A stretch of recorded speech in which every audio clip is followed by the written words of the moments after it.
ਜਿਉ ਬੁਲਾਵਹਿ ਤਿਉ ਬੁਲਹਿ ਸੁਆਮੀ।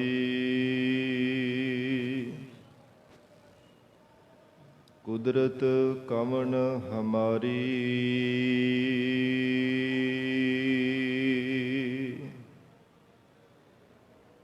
ਸਾਧ ਸੰਗ ਨਾਨਕ ਜਸ ਗਾਇਓ।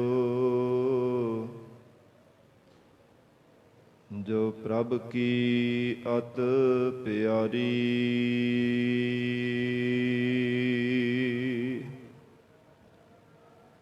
ਸਾਧ ਸੰਗ ਨਾਨਕ ਜਸ ਗਾਇਓ।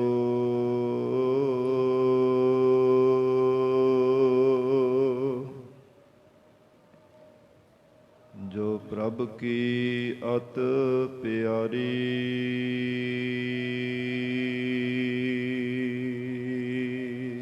ਸਤਨਾਮ ਸ੍ਰੀ ਵਾਹਿਗੁਰੂ ਸਾਹਿਬ ਜੀਓ। ਮਹੱਲਾ ਪਹਿਲਾ। ਕੁਦਰਤ ਦਿਸੈ ਕੁਦਰਤ ਸੁਣੀਐ। ਕੁਦਰਤ ਭਉ ਸੁਖ ਸਾਰ। ਕੁਦਰਤ ਪਾਤਾਲੀ ਆਕਾਸੀ। ਕੁਦਰਤ ਸਰਬ ਆਕਾਰ। ਕੁਦਰਤ ਵੇਦ ਪੁਰਾਣ ਕੁਤੇਬਾ। ਕੁਦਰਤ ਸਰਬ ਵਿਚਾਰ। ਕੁਦਰਤ ਖਾਣਾ ਪੀਣਾ ਪਹਿਨਣ। ਕੁਦਰਤ ਸਰਬ ਪਿਆਰ। ਕੁਦਰਤ ਜਾਤੀ ਜਿਨਸੀ ਰੰਗੀ। ਕੁਦਰਤ ਜੀ ਜਹਾਨ। ਕੁਦਰਤ ਨੇਕੀਆ ਕੁਦਰਤ ਵਧੀਆ। ਕੁਦਰਤ ਮਾਨ ਅਭਿਮਾਨ। ਕੁਦਰਤ ਪੌਣ ਪਾਣੀ ਵੈ ਸੰਤਰ। ਕੁਦਰਤ ਧਰਤੀ ਖਾਕ। ਸਭ ਤੇਰੀ ਕੁਦਰਤ ਤੂੰ ਕਾਦਰ ਕਰਤਾ। ਪਾਕੀ ਨਾਈ ਪਾਕ। ਨਾਨਕ ਹੁਕਮੈ ਅੰਦਰ ਵੇਖੈ। ਵਰਤੈ ਤਾਕੋ ਤਾਕ। ਕੁਦਰਤ ਦਿਸੈ ਕੁਦਰਤ ਸੁਣੀਐ। ਵਾਹਿਗੁਰੂ ਜੀ ਕਾ ਖਾਲਸਾ ਵਾਹਿਗੁਰੂ ਜੀ ਕੀ ਫਤਿਹ। ਪਤਿਤ ਪਾਵਨ ਭਗਤ ਵਛਲ ਅੰਤਰਜਾਮੀ ਕਰੁਣਾ ਨਿਧਾਨ ਗੁਰੂ ਗਰੀਬ ਨਵਾਜ। ਕਲਯੁਗ ਕੇ ਤਾਰਨ ਹਾਰੇ ਸ਼ਬਦ ਗੁਰੂ। ਦਸਾਂ ਹੀ ਪਾਤਸ਼ਾਹੀਆਂ ਕੇ ਆਤਮਿਕ ਸਰੂਪ ਜੁਗੋ ਜੁਗ ਅਟਲ। ਧੰਨ ਧੰਨ ਸਤਿਗੁਰੂ ਸ੍ਰੀ ਗੁਰੂ ਗ੍ਰੰਥ ਸਾਹਿਬ ਮਹਾਰਾਜ ਸੱਚੇ ਪਾਤਸ਼ਾਹ ਜੀ ਦੇ ਪਾਵਨ ਪਵਿੱਤਰ ਹਜ਼ੂਰੀ ਅੰਦਰ ਜੁੜ ਬੈਠੇ ਗੁਰੂ ਖਾਲਸਾ ਸਾਧ ਸੰਗਤ ਜੀਓ। ਸਤਿਗੁਰੂ ਜੀ ਦੀ ਮਹਾਨ ਬਖਸ਼ਿਸ਼ ਦਾ ਸਦਕਾ ਅੰਮ੍ਰਿਤ ਵੇਲੇ ਤੋਂ ਮਹਾਰਾਜ ਸਿੰਘ ਜੀ ਦੀ ਪਾਵਨ ਹਜ਼ੂਰੀ ਅੰਦਰ ਦੀਵਾਨ ਸਜੇ ਸਨ। ਸਜੇ ਹੋ ਦੀਵਾਨਾਂ ਅੰਦਰ ਆਪ ਸਰਬੱਤ ਸੰਗਤਾਂ ਹਾਜ਼ਰੀਆਂ ਭਰ ਕੇ ਲਾਹੇ ਪ੍ਰਾਪਤ ਕਰ ਰਹੇ ਹੋ। ਅੰਮ੍ਰਿਤਮਈ ਪਾਵਨ ਗੁਰਬਾਣੀ ਦੇ ਜਾਪ ਰਸ ਭਿੰਨਾ ਗੁਰਬਾਣੀ ਦਾ ਕੀਰਤਨ ਆਪ ਸੰਗਤਾਂ ਨੇ ਸਰਵਣ ਕੀਤਾ ਹੈ। ਆਓ ਸਾਧ ਸੰਗਤ ਜੀ ਹੋਰ ਵੀ ਕੋਈ ਸਮਾਂ ਪਿਆਰ ਸਤਿਕਾਰ ਸਹਿਤ ਸਤਿਗੁਰੂ ਜੀ ਦੇ ਚਰਨਾਂ ਵਿੱਚ ਬੈਠ ਕੇ ਲੜੀਵਾਰ ਗੁਰਬਾਣੀ ਦੀ ਕਥਾ ਨਾਲ ਜੁੜ ਕੇ ਲਾਹੇ ਪ੍ਰਾਪਤ ਕਰੀਏ। ਗਰੀਬ ਨਵਾਜ ਸਤਿਗੁਰੂ ਜੀ ਦੇ ਪਾਵਨ ਮੁਖ ਵਾਕਹਾਨਾ ਸਭ ਤੇ ਉਤਮ ਹਰ ਕੀ ਕਥਾ। ਸਭ ਤੋਂ ਉੱਤਮ ਹੈ ਜੋ ਗੁਰੂ ਸ਼ਬਦ ਦੀ ਵਿਚਾਰ ਕਰਨੀ ਹੈ। ਜਿਸ ਸ਼ਬਦ ਦੀ ਵਿਚਾਰ ਤੋਂ ਬਿਨਾਂ ਜੀਵ ਕਦੇ ਸੰਸਾਰ ਦੇ ਬੰਧਨਾਂ ਤੋਂ ਮੁਕਤ ਨਹੀਂ ਹੋ ਸਕਦਾ। ਡਿਠੈ ਮੁਕਤ ਨਾ ਹੋਵੇ ਜੇ ਚਿਰ ਸ਼ਬਦ ਨਾ ਕਰੇ ਵਿਚਾਰ। ਐਸੀ ਮਹਾਰਾਜ ਸੱਚੇ ਪਾਤਸ਼ਾਹ ਜੀ ਨੇ ਸਤਿਗੁਰੂ ਜੀ ਦੀ ਪਵਿੱਤਰ ਗੁਰਬਾਣੀ ਦੀ ਕਥਾ ਦੀ ਮਹਾਨ ਵਡਿਆਈ ਕਥਨ ਕੀਤੀ ਹੈ ਕਿ ਜੋ ਵੀ ਕੋਈ ਪ੍ਰਾਣਾ ਧਾਰੀ ਜੀਵ ਸ਼ਰਧਾ ਵਿਸ਼ਵਾਸ ਰੂਪ ਕੰਨਾਂ ਦੇ ਨਾਲ ਸੁਣਦਾ ਹੈ, ਉਸ ਜੀਵ ਦੇ ਨੇੜੇ ਨਾ ਤਾਂ ਦੁੱਖ ਆਉਂਦੇ ਹਨ, ਨਾ ਪਾਪ ਜੀਵ ਦੇ ਨੇੜੇ ਆਉਂਦੇ ਹਨ। ਸਗੋਂ ਕੀਤੇ ਹੋਏ ਪੂਰਬਲੇ ਜਨਮਾਂ ਦੇ ਪਾਪ ਕਰਮ ਨਸ਼ਟ ਹੋ ਜਾਂਦੇ ਆ ਜੇ ਭਾਵਨਾ ਦੇ ਨਾਲ ਸਤਿਗੁਰੂ ਜੀ ਦੀ ਅੰਮ੍ਰਿਤਮਈ ਗੁਰਬਾਣੀ ਦੀ ਕਥਾ ਸਰਵਣ ਕਰਦਾ ਹੈ। ਗਰੀਬ ਨਵਾਜ ਗੁਰੂ ਕਲਗੀਧਰ ਪਿਤਾ ਮਹਾਰਾਜ ਸੱਚੇ ਪਾਤਸ਼ਾਹ ਜੀ ਨੇ ਉਚਾਰਨ ਕੀਤਾ, ਜੋ ਇਹ ਕਥਾ ਸੁਨੈ ਅਰ ਗਾਵੈ, ਦੁਖ ਪਾਪ ਤਿਹ ਨਿਕਟ ਨ ਆਵੈ। ਮਨੁੱਖ ਦੁੱਖਾਂ ਤੋਂ ਵੀ ਆਜ਼ਾਦ ਹੋ ਜਾਂਦਾ ਹੈ। ਜੰਮਣ ਮਰਨ ਦੇ ਅਗਿਆਨ ਦੇ ਦੁੱਖਾਂ ਤੋਂ ਜੀਵ ਸੁਤੰਤਰ ਹੋ ਜਾਂਦਾ ਹੈ ਤੇ ਪਾਪ ਕਰਮਾਂ ਤੋਂ ਵੀ ਮਨੁੱਖ ਦਾ ਬਚਾਅ ਹੋ ਜਾਂਦਾ ਹੈ। ਕਿਉਂਕਿ ਸਤਿਗੁਰੂ ਜੀ ਦੀ ਸ਼ਬਦ ਦੀ ਜਦੋਂ ਵਿਚਾਰ ਹੁੰਦੀ ਹੈ, ਕਥਾ ਦੁਆਰਾ ਹੀ ਸਮਝ ਪੈਂਦੀ ਹੈ ਕਿ ਕਿਸ ਢੰਗ ਦੇ ਨਾਲ ਜੀਵਨ ਨਿਰਵਾਹ ਕਰੀਦਾ ਹੈ। ਨਹੀਂ ਤਾਂ ਮਨੁੱਖ ਆਪਣੀ ਮਤ ਅਨੁਸਾਰ ਜੀਵਨ ਦੇ ਅੰਦਰ ਸੁੱਖ ਪਾਉਣ ਦੇ ਵਾਸਤੇ ਭਾਵੇਂ ਬਹੁਤੇ ਯਤਨ ਕਰਦਾ ਹੈ, ਪਰ ਸਾਧ ਸੰਗਤ ਜੀ ਸੁੱਖਾਂ ਦੀ ਥਾਂ ਤੇ ਹੋਰ ਵੀ ਕਈ ਗੁਣਾ ਵੱਧ ਦੁੱਖਾਂ ਦੇ ਵਿੱਚ ਘਿਰ ਜਾਂਦਾ ਹੈ। ਜਦੋਂ ਗਰੀਬ ਨਵਾਜ ਮਹਾਰਾਜ ਸੱਚੇ ਪਾਤਸ਼ਾਹ ਜੀ ਦਾ ਉਪਦੇਸ਼ ਪ੍ਰਾਪਤ ਹੁੰਦਾ ਹੈ, ਸਹੀ ਰਸਤਾ ਜੀਵਨ ਦੇ ਅੰਦਰ ਧਾਰਨ ਕਰ ਲੈਂਦਾ ਹੈ, ਤਾਂ ਫਿਰ ਆਤਮਿਕ ਸੁੱਖ ਦੀ ਪ੍ਰਾਪਤੀ ਕਰਦਾ ਹੈ। ਪਰ ਉਹ ਸਤਿਗੁਰੂ ਜੀ ਦੇ ਉਪਦੇਸ਼ ਦੁਆਰਾ ਹੀ ਪ੍ਰਾਪਤੀ ਹੋ ਸਕਦੀ ਹੈ ਨਾ। ਸੰਸਾਰ ਦੇ ਪਾਪ ਕਰਮਾਂ ਤੋਂ ਤਾਂ ਹੀ ਹਟ ਸਕਦਾ ਹੈ, ਪਾਪ ਕਰਮ ਕਰਨੇ ਤੋਂ, ਜੇ ਮਹਾਰਾਜ ਸੱਚੇ ਪਾਤਸ਼ਾਹੀ ਦੇ ਸ਼ਬਦ ਦੁਆਰਾ ਜੀਵਨ ਦੇ ਅੰਦਰ ਸਿਹਤ ਪ੍ਰਾਪਤ ਕਰਦਾ ਹੈ। ਜਦੋਂ ਤੱਕ ਮਨੁੱਖ ਬੇਸਮਝ ਹੁੰਦਾ, ਉਹਨੂੰ ਇਸੇ ਤਰ੍ਹਾਂ ਹੀ ਪ੍ਰਤੀਤ ਹੋ ਰਿਹਾ ਹੁੰਦਾ ਕਿ ਮੈਂ ਜੋ ਕਰ ਰਿਹਾ ਬਿਲਕੁਲ ਸਹੀ ਹੈ। ਜਦੋਂ ਤੱਕ ਮਨੁੱਖ ਬੇਸਮਝ ਹੁੰਦਾ ਹੈ, ਜਿੰਨੀ ਕੁ ਮਨੁੱਖ ਦੇ ਕੋਲ ਬੁੱਧੀ ਹੁੰਦੀ ਹੈ ਨਾ, ਉਸੇ ਅਨੁਸਾਰ ਆਪਣੇ ਆਪ ਨੂੰ ਸਹੀ ਸਮਝਦਾ ਕਿ ਮੈਂ ਸਹੀ ਕਰਦਾ ਪਿਆ, ਮੈਂ ਸਹੀ ਬੋਲ ਰਿਹਾ ਹਾਂ, ਸਹੀ ਸੁਣ ਰਿਹਾ ਹਾਂ, ਸਹੀ ਜੀਵਨ ਦੇ ਅੰਦਰ ਕਰ ਰਿਹਾ ਹਾਂ ਜਾਂ ਕਿਸੇ ਤੋਂ ਕਰਵਾ ਰਿਹਾ ਹਾਂ। ਪਰ ਜਦੋਂ ਸ਼ਬਦ ਦੀ ਕਸਵੱਟੀ ਤੇ ਉਸ ਕੀਤੇ ਹੋਏ ਕਰਮਾਂ ਨੂੰ ਚਾੜਿਆ ਜਾਂਦਾ ਹੈ, ਫਿਰ ਪਤਾ ਲੱਗਦਾ ਕਿ ਮੈਂ ਤਾਂ ਜ਼ਿੰਦਗੀ ਦਾ ਵੱਡਾ ਪੱਖ ਐਵੇਂ ਕੁਰਾਹੇ ਪੈ ਕਰਕੇ ਹੀ ਬਤੀਤ ਕਰ ਦਿੱਤਾ ਗਿਆ। ਜੀਵਨ ਦਾ ਜਿਹੜਾ ਵੱਡਾ ਪੱਖ ਸੀ ਅਜਾਈ ਲੰਘਾ ਦਿੱਤਾ, ਹੋਰ ਹੀ ਸੰਸਾਰ ਦੇ ਕਰਮ ਕਾਂਡਾਂ ਦੇ ਵਿੱਚ ਖਚਿਤ ਹੋ ਕਰਕੇ ਇਸ ਸਤਿਗੁਰੂ ਜੀ ਦੀ ਪਾਵਨ ਗੁਰਬਾਣੀ ਦੀ ਕਥਾ ਦੀ ਐਸੀ ਮਹਾਨ ਤੇ ਪਰਮ ਵਡਿਆਈ ਹੈ ਸਾਧ ਸੰਗਤ ਜੀ, ਜਿਸ ਤੋਂ ਜੀਵਨ ਜੁਗਤੀ ਦੀ ਦਾਤ ਪ੍ਰਾਪਤ ਹੁੰਦੀ ਹੈ। ਕਿਸ ਢੰਗ ਦੇ ਨਾਲ ਇਹ ਜੀਵ ਤੋਂ ਜੀਵਨ ਨਿਰਵਾਹ ਕਰਕੇ ਸੰਸਾਰ ਦੇ ਬੰਧਨਾਂ ਤੋਂ ਆਜ਼ਾਦ ਹੋ ਕੇ ਪਰਮਾਤਮਾ ਦੇ ਘਰ ਪਹੁੰਚ ਸਕਦਾ ਹੈ। ਆਓ ਸਾਧ ਸੰਗਤ ਜੀ ਪਿਆਰ ਦੇ ਨਾਲ ਸਤਿਗੁਰੂ ਜੀ ਦੇ ਚਰਨਾਂ ਵਿੱਚ ਬੈਠ ਕੇ ਗੁਰੂ ਸ਼ਬਦ ਦੇ ਵਿਚਾਰ ਦੇ ਨਾਲ ਜੁੜੀਏ। ਜੋ ਲੜੀਵਾਰ ਗੁਰਬਾਣੀ ਦੇ ਵਿੱਚੋਂ ਆਸਾ ਕੀ ਵਾਰ ਪਾਵਨ ਗੁਰਬਾਣੀ ਦੀ ਕਥਾ ਚੱਲ ਰਹੀ ਹੈ, ਸਤਿਗੁਰੂ ਜੀ ਦੇ ਚਰਨਾਂ ਵਿੱਚ ਬੈਠ ਕੇ ਸਰਵਣ ਕਰੀਏ। ਵਿਚਾਰ ਦੀ ਪ੍ਰਾਰੰਭਤਾ ਤੋਂ ਪਹਿਲਾਂ ਜ਼ਰੂਰੀ ਹੈ ਮਨ ਨੂੰ ਇਕਾਗਰ ਕਰਨਾ। ਸਰਬੱਤ ਸੰਗਤ ਅਸੀਸ ਬਖਸ਼ਿਸ਼ ਕਰੋ। ਧੰਨ ਸ੍ਰੀ ਗੁਰੂ ਗ੍ਰੰਥ ਸਾਹਿਬ ਮਹਾਰਾਜ ਜੀ ਨੂੰ ਸੀਸ ਝੁਕਾ ਕੇ ਪਿਆਰ ਅਦਬ ਨਾਲ ਉਚਾਰਨ ਕਰੋ ਜੀ। ਸਤਿਨਾਮ ਸ੍ਰੀ ਵਾਹਿਗੁਰੂ ਸਾਹਿਬ ਜੀ। ਸਤਿਨਾਮ ਸ੍ਰੀ ਵਾਹਿਗੁਰੂ ਸਾਹਿਬ ਜੀ। ਮਹੱਲਾ ਪਹਿਲਾ। ਕੁਦਰਤ ਦਿਸੈ ਕੁਦਰਤ ਸੁਣੀਐ। ਧੰਨ ਸਤਿਗੁਰੂ ਸ੍ਰੀ ਗੁਰੂ ਨਾਨਕ ਦੇਵ ਸਾਹਿਬ ਜੀ ਮਹਾਰਾਜ ਪਾਕਪਟਨ ਸ਼ਹਿਰ ਦੇ ਅੰਦਰ ਸ਼ੇਖ ਬ੍ਰਹਮ ਫਰੀਦ ਦੇ ਨਾਲ ਮਹਾਰਾਜ ਸੱਚੇ ਪਾਤਸ਼ਾਹ ਜੀ ਦਾ ਸੰਵਾਦ ਹੋਇਆ। ਗਰੀਬ ਨਵਾਜ ਸਤਿਗੁਰੂ ਜੀ ਦੇ ਚਰਨਾਂ ਵਿੱਚ ਬਾਰ-ਬਾਰ ਬੇਨਤੀਆਂ ਕਰ ਕਰਕੇ ਆਪਣੇ ਮਨ ਦੇ ਸ਼ੰਕੇ ਔਰ ਭਰਮਾਂ ਦੀ ਨਿਵਰਤੀ ਵਾਸਤੇ ਸਤਿਗੁਰੂ ਜੀ ਤੋਂ ਉਪਦੇਸ਼ ਪ੍ਰਾਪਤ ਕਰ ਰਿਹਾ ਹੈ। ਔਰ ਸਤਿਗੁਰੂ ਜੀ ਉਸ ਪਰਥਾਈ ਉਚਾਰਨ ਕਰਕੇ ਸਾਨੂੰ ਉਪਦੇਸ਼ ਬਖਸ਼ਿਸ਼ ਕਰ ਰਹੇ ਹੈ। ਪਹਿਲਾਂ ਵਿਸਮਾਰਤਾ ਕਥਨ ਕੀਤੀ ਹੈ ਇਹ ਸ਼ਬਦ ਦੇ ਸ਼ਲੋਕ ਦੇ ਅੰਦਰ ਕਿ ਜੋ ਕੁਝ ਵੀ ਸੰਸਾਰ ਦੇ ਅੰਦਰ ਹੈ ਬੜਾ ਵਿਸਮਾਦ ਹੈ। ਧਰਤੀ ਹੈ, ਪਾਣੀ ਹੈ, ਪੌਣ ਹੈ, ਜੋ ਕੁਝ ਵੀ ਸੰਸਾਰ ਦੇ ਅੰਦਰ ਪਰਮੇਸ਼ਰ ਦਾ ਬਣਾਇਆ ਸਭ ਕੁਝ ਵਿਸਮਾਦ ਹੈ, ਬਹੁਤ ਅਚਰਜ ਹੈ। ਤੇ ਮਨੁੱਖ ਜਦੋਂ ਤੱਕ ਸੰਸਾਰ ਦੇ ਅੰਦਰ ਆਪਣੇ ਮਤ ਦੇ ਅਨੁਸਾਰ ਸਾਧਨ ਕਰਦਾ ਹੈ, ਉਸ ਵਿਸਮਾਦ ਸਰੂਪ ਦੀ ਕਥਾ ਚਿੱਤ ਵੀ ਪ੍ਰਾਪਤੀ ਨਹੀਂ ਕਰ ਸਕਦਾ।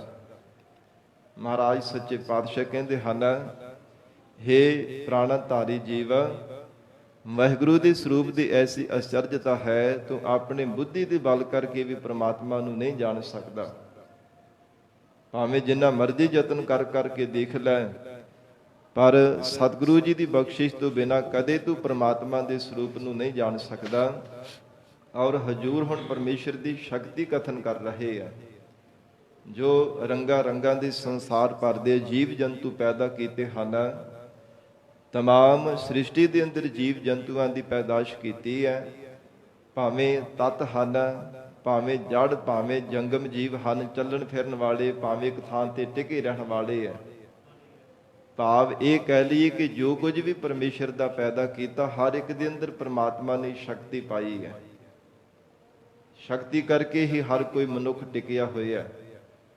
ਪਰਮਾਤਮਾ ਦੀ ਸ਼ਕਤੀ ਕਰਕੇ ਹੀ ਹਰ ਇੱਕ ਜੀਵ ਚੱਲਦਾ ਫਿਰਦਾ ਹੈ, ਗੱਲਾਂ ਬਾਤਾਂ ਕਰਦਾ ਹੈ, ਤੁਰਦਾ ਹੈ, ਸੁਣਦਾ ਹੈ, ਜ਼ੁਬਾਨ ਤੋਂ ਬੋਲਦਾ ਹੈ, ਕੁਝ ਖਾਂਦਾ ਹੈ, ਪਹਿਨਦਾ ਹੈ। ਇਹ ਸਾਰੀ ਜਿਹੜੀ ਕਿਰਿਆ ਹੋ ਰਹੀ ਹੈ ਨਾ ਸੰਸਾਰ ਦੀ, ਪਰਮਾਤਮਾ ਦੀ ਸ਼ਕਤੀ ਕਰਕੇ ਹੈ। ਅਕਾਲ ਪੁਰਖ ਵਾਹਿਗੁਰੂ ਜੀ ਦੀ ਕੁਦਰਤ, ਪਰਮੇਸ਼ਰ ਦੀ ਸ਼ਕਤੀ ਹੈ। ਮਹਾਰਾਜ ਜਗਤ ਗੁਰੂ ਨਾਨਕ ਦੇਵ ਸਾਹਿਬ ਸੱਚੇ ਪਾਤਸ਼ਾਹ ਜੀ ਉਚਾਰਨ ਕਰ ਰਹੇ ਹੈ, ਕੁਦਰਤ ਦਿਸੈ ਕੁਦਰਤ ਸੁਣੀਐ। हे ਪ੍ਰਾਣਧਾਰੀ ਜੀਵ, ਅਕਾਲ ਪੁਰਖ ਵਾਹਿਗੁਰੂ ਦੀ ਸ਼ਕਤੀ ਕਰਕੇ ਹੀ ਮਨੁੱਖ ਨੇਤਰਾਂ ਦੇ ਨਾਲ ਦੇਖਦਾ ਹੈ। ਪਰਮਾਤਮਾ ਦੀ ਸ਼ਕਤੀ ਹੈ ਤਾਂ ਇਹਨਾਂ ਨੇਤਰਾਂ ਦੇ ਨਾਲ ਦੂਰ ਦੂਰ ਤੱਕ ਦੇਖ ਲੈਂਦਾ ਹੈ, ਦੂਰੋਂ ਹੀ ਮਨੁੱਖ ਨੂੰ ਸਿਆਣ ਲੈਂਦਾ ਹੈ। ਜੇ ਪਰਮਾਤਮਾ ਦੀ ਨੇਤਰਾਂ ਵਿੱਚ ਦੇਖਣ ਦੀ ਸ਼ਕਤੀ ਨਾ ਹੋਵੇ ਤੇ ਮਨੁੱਖ ਅੰਨਾ ਹੋ ਜਾਵੇ। ਕਈ ਵਾਰ ਸਾਧ ਸੰਗਤ ਜੀ, ਮਨੁੱਖ ਜਨਮਦਾ ਹੀ ਅੰਨਾ ਹੁੰਦਾ ਹੈ ਤੇ ਕਈ ਵਾਰ ਕੋਈ ਸਮੇਂ ਬਾਅਦ ਜੀਵਨ ਜ਼ਿੰਦਗੀ ਲੰਘ ਜਾਂਦੀ ਹੈ ਤੇ ਫਿਰ ਕਦੇ ਇੱਕ ਅੱਖ ਦੇ ਵਿੱਚ ਫਰਕ ਪੈ ਜਾਂਦਾ ਤੇ ਕਦੇ ਦੋਵੇਂ ਅੱਖਾਂ ਦੀ ਸ਼ਕਤੀ ਦੇਖਣ ਦੀ ਘਟ ਜਾਂਦੀ ਹੈ ਤੇ ਕਦੇ ਉੱਕੀ ਨਿਗਾਹ ਬੰਦ ਹੋ ਜਾਂਦੀ ਹੈ। ਮਹਾਰਾਜ ਸੱਚੇ ਪਾਤਸ਼ਾਹ ਕਹਿੰਦੇ, ਜਿੰਨਾ ਚਿਰ ਪ੍ਰਮਾਤਮਾ ਦੀ ਸ਼ਕਤੀ ਵਰਤਦੀ ਹੈ ਨਾ ਅੱਖਾਂ ਦੇ ਵਿੱਚ, ਉਹਨਾਂ ਚਿਰ ਇਹ ਅੱਖਾਂ ਸੰਸਾਰ ਨੂੰ ਦੇਖਦੀਆਂ ਹਨ। ਨਹੀਂ ਤਾਂ ਅੱਖਾਂ ਭਾਵੇਂ ਸਰੀਰ ਦੇ ਨਾਲ ਲੱਗੀਆਂ ਹੋਈਆਂ ਨੇ, ਲੱਗੇ ਹੋਣ ਦੇ ਬਾਵਜੂਦ ਵੀ ਨਹੀਂ ਸੰਸਾਰ ਨੂੰ ਦੇਖ ਸਕਦੀਆਂ, ਕਿਉਂਕਿ ਪ੍ਰਮਾਤਮਾ ਦੀ ਸ਼ਕਤੀ ਨਹੀਂ ਹੈ। ਜਿੰਨਾ ਚਿਰ ਵਾਹਿਗੁਰੂ ਦੀ ਸ਼ਕਤੀ ਵਰਤਦੀ ਹੈ, ਉਹਨਾਂ ਚਿਰ ਹੀ ਅੱਖਾਂ ਇਸ ਸੰਸਾਰ ਨੂੰ ਤੱਕਦੀਆਂ ਨੇ। ਮਹਾਰਾਜ ਕਹਿੰਦੇ ਹਨ, ਇਸੇ ਤਰ੍ਹਾਂ ਕੰਨਾਂ ਦੇ ਅੰਦਰ ਵੀ ਪ੍ਰਮਾਤਮਾ ਦੀ ਸ਼ਕਤੀ ਹੈ। ਕੁਦਰਤ ਦਿਸੈ ਕੁਦਰਤ ਸੁਣੀਐ। ਜੇ ਕੰਨਾਂ ਦੇ ਨਾਲ ਮਨੁੱਖ ਸੁਣਦਾ ਹੈ, ਇਹਨਾਂ ਵਿੱਚ ਵੀ ਪ੍ਰਮਾਤਮਾ ਦੀ ਸ਼ਕਤੀ ਹੈ। ਵਾਹਿਗੁਰੂ ਦੀ ਸ਼ਕਤੀ ਤੋਂ ਬਿਨਾਂ ਤਾਂ ਮਨੁੱਖ ਬੋਲਾ ਹੀ ਹੋ ਜਾਂਦਾ ਹੈ, ਨਹੀਂ ਸੁਣ ਸਕਦਾ।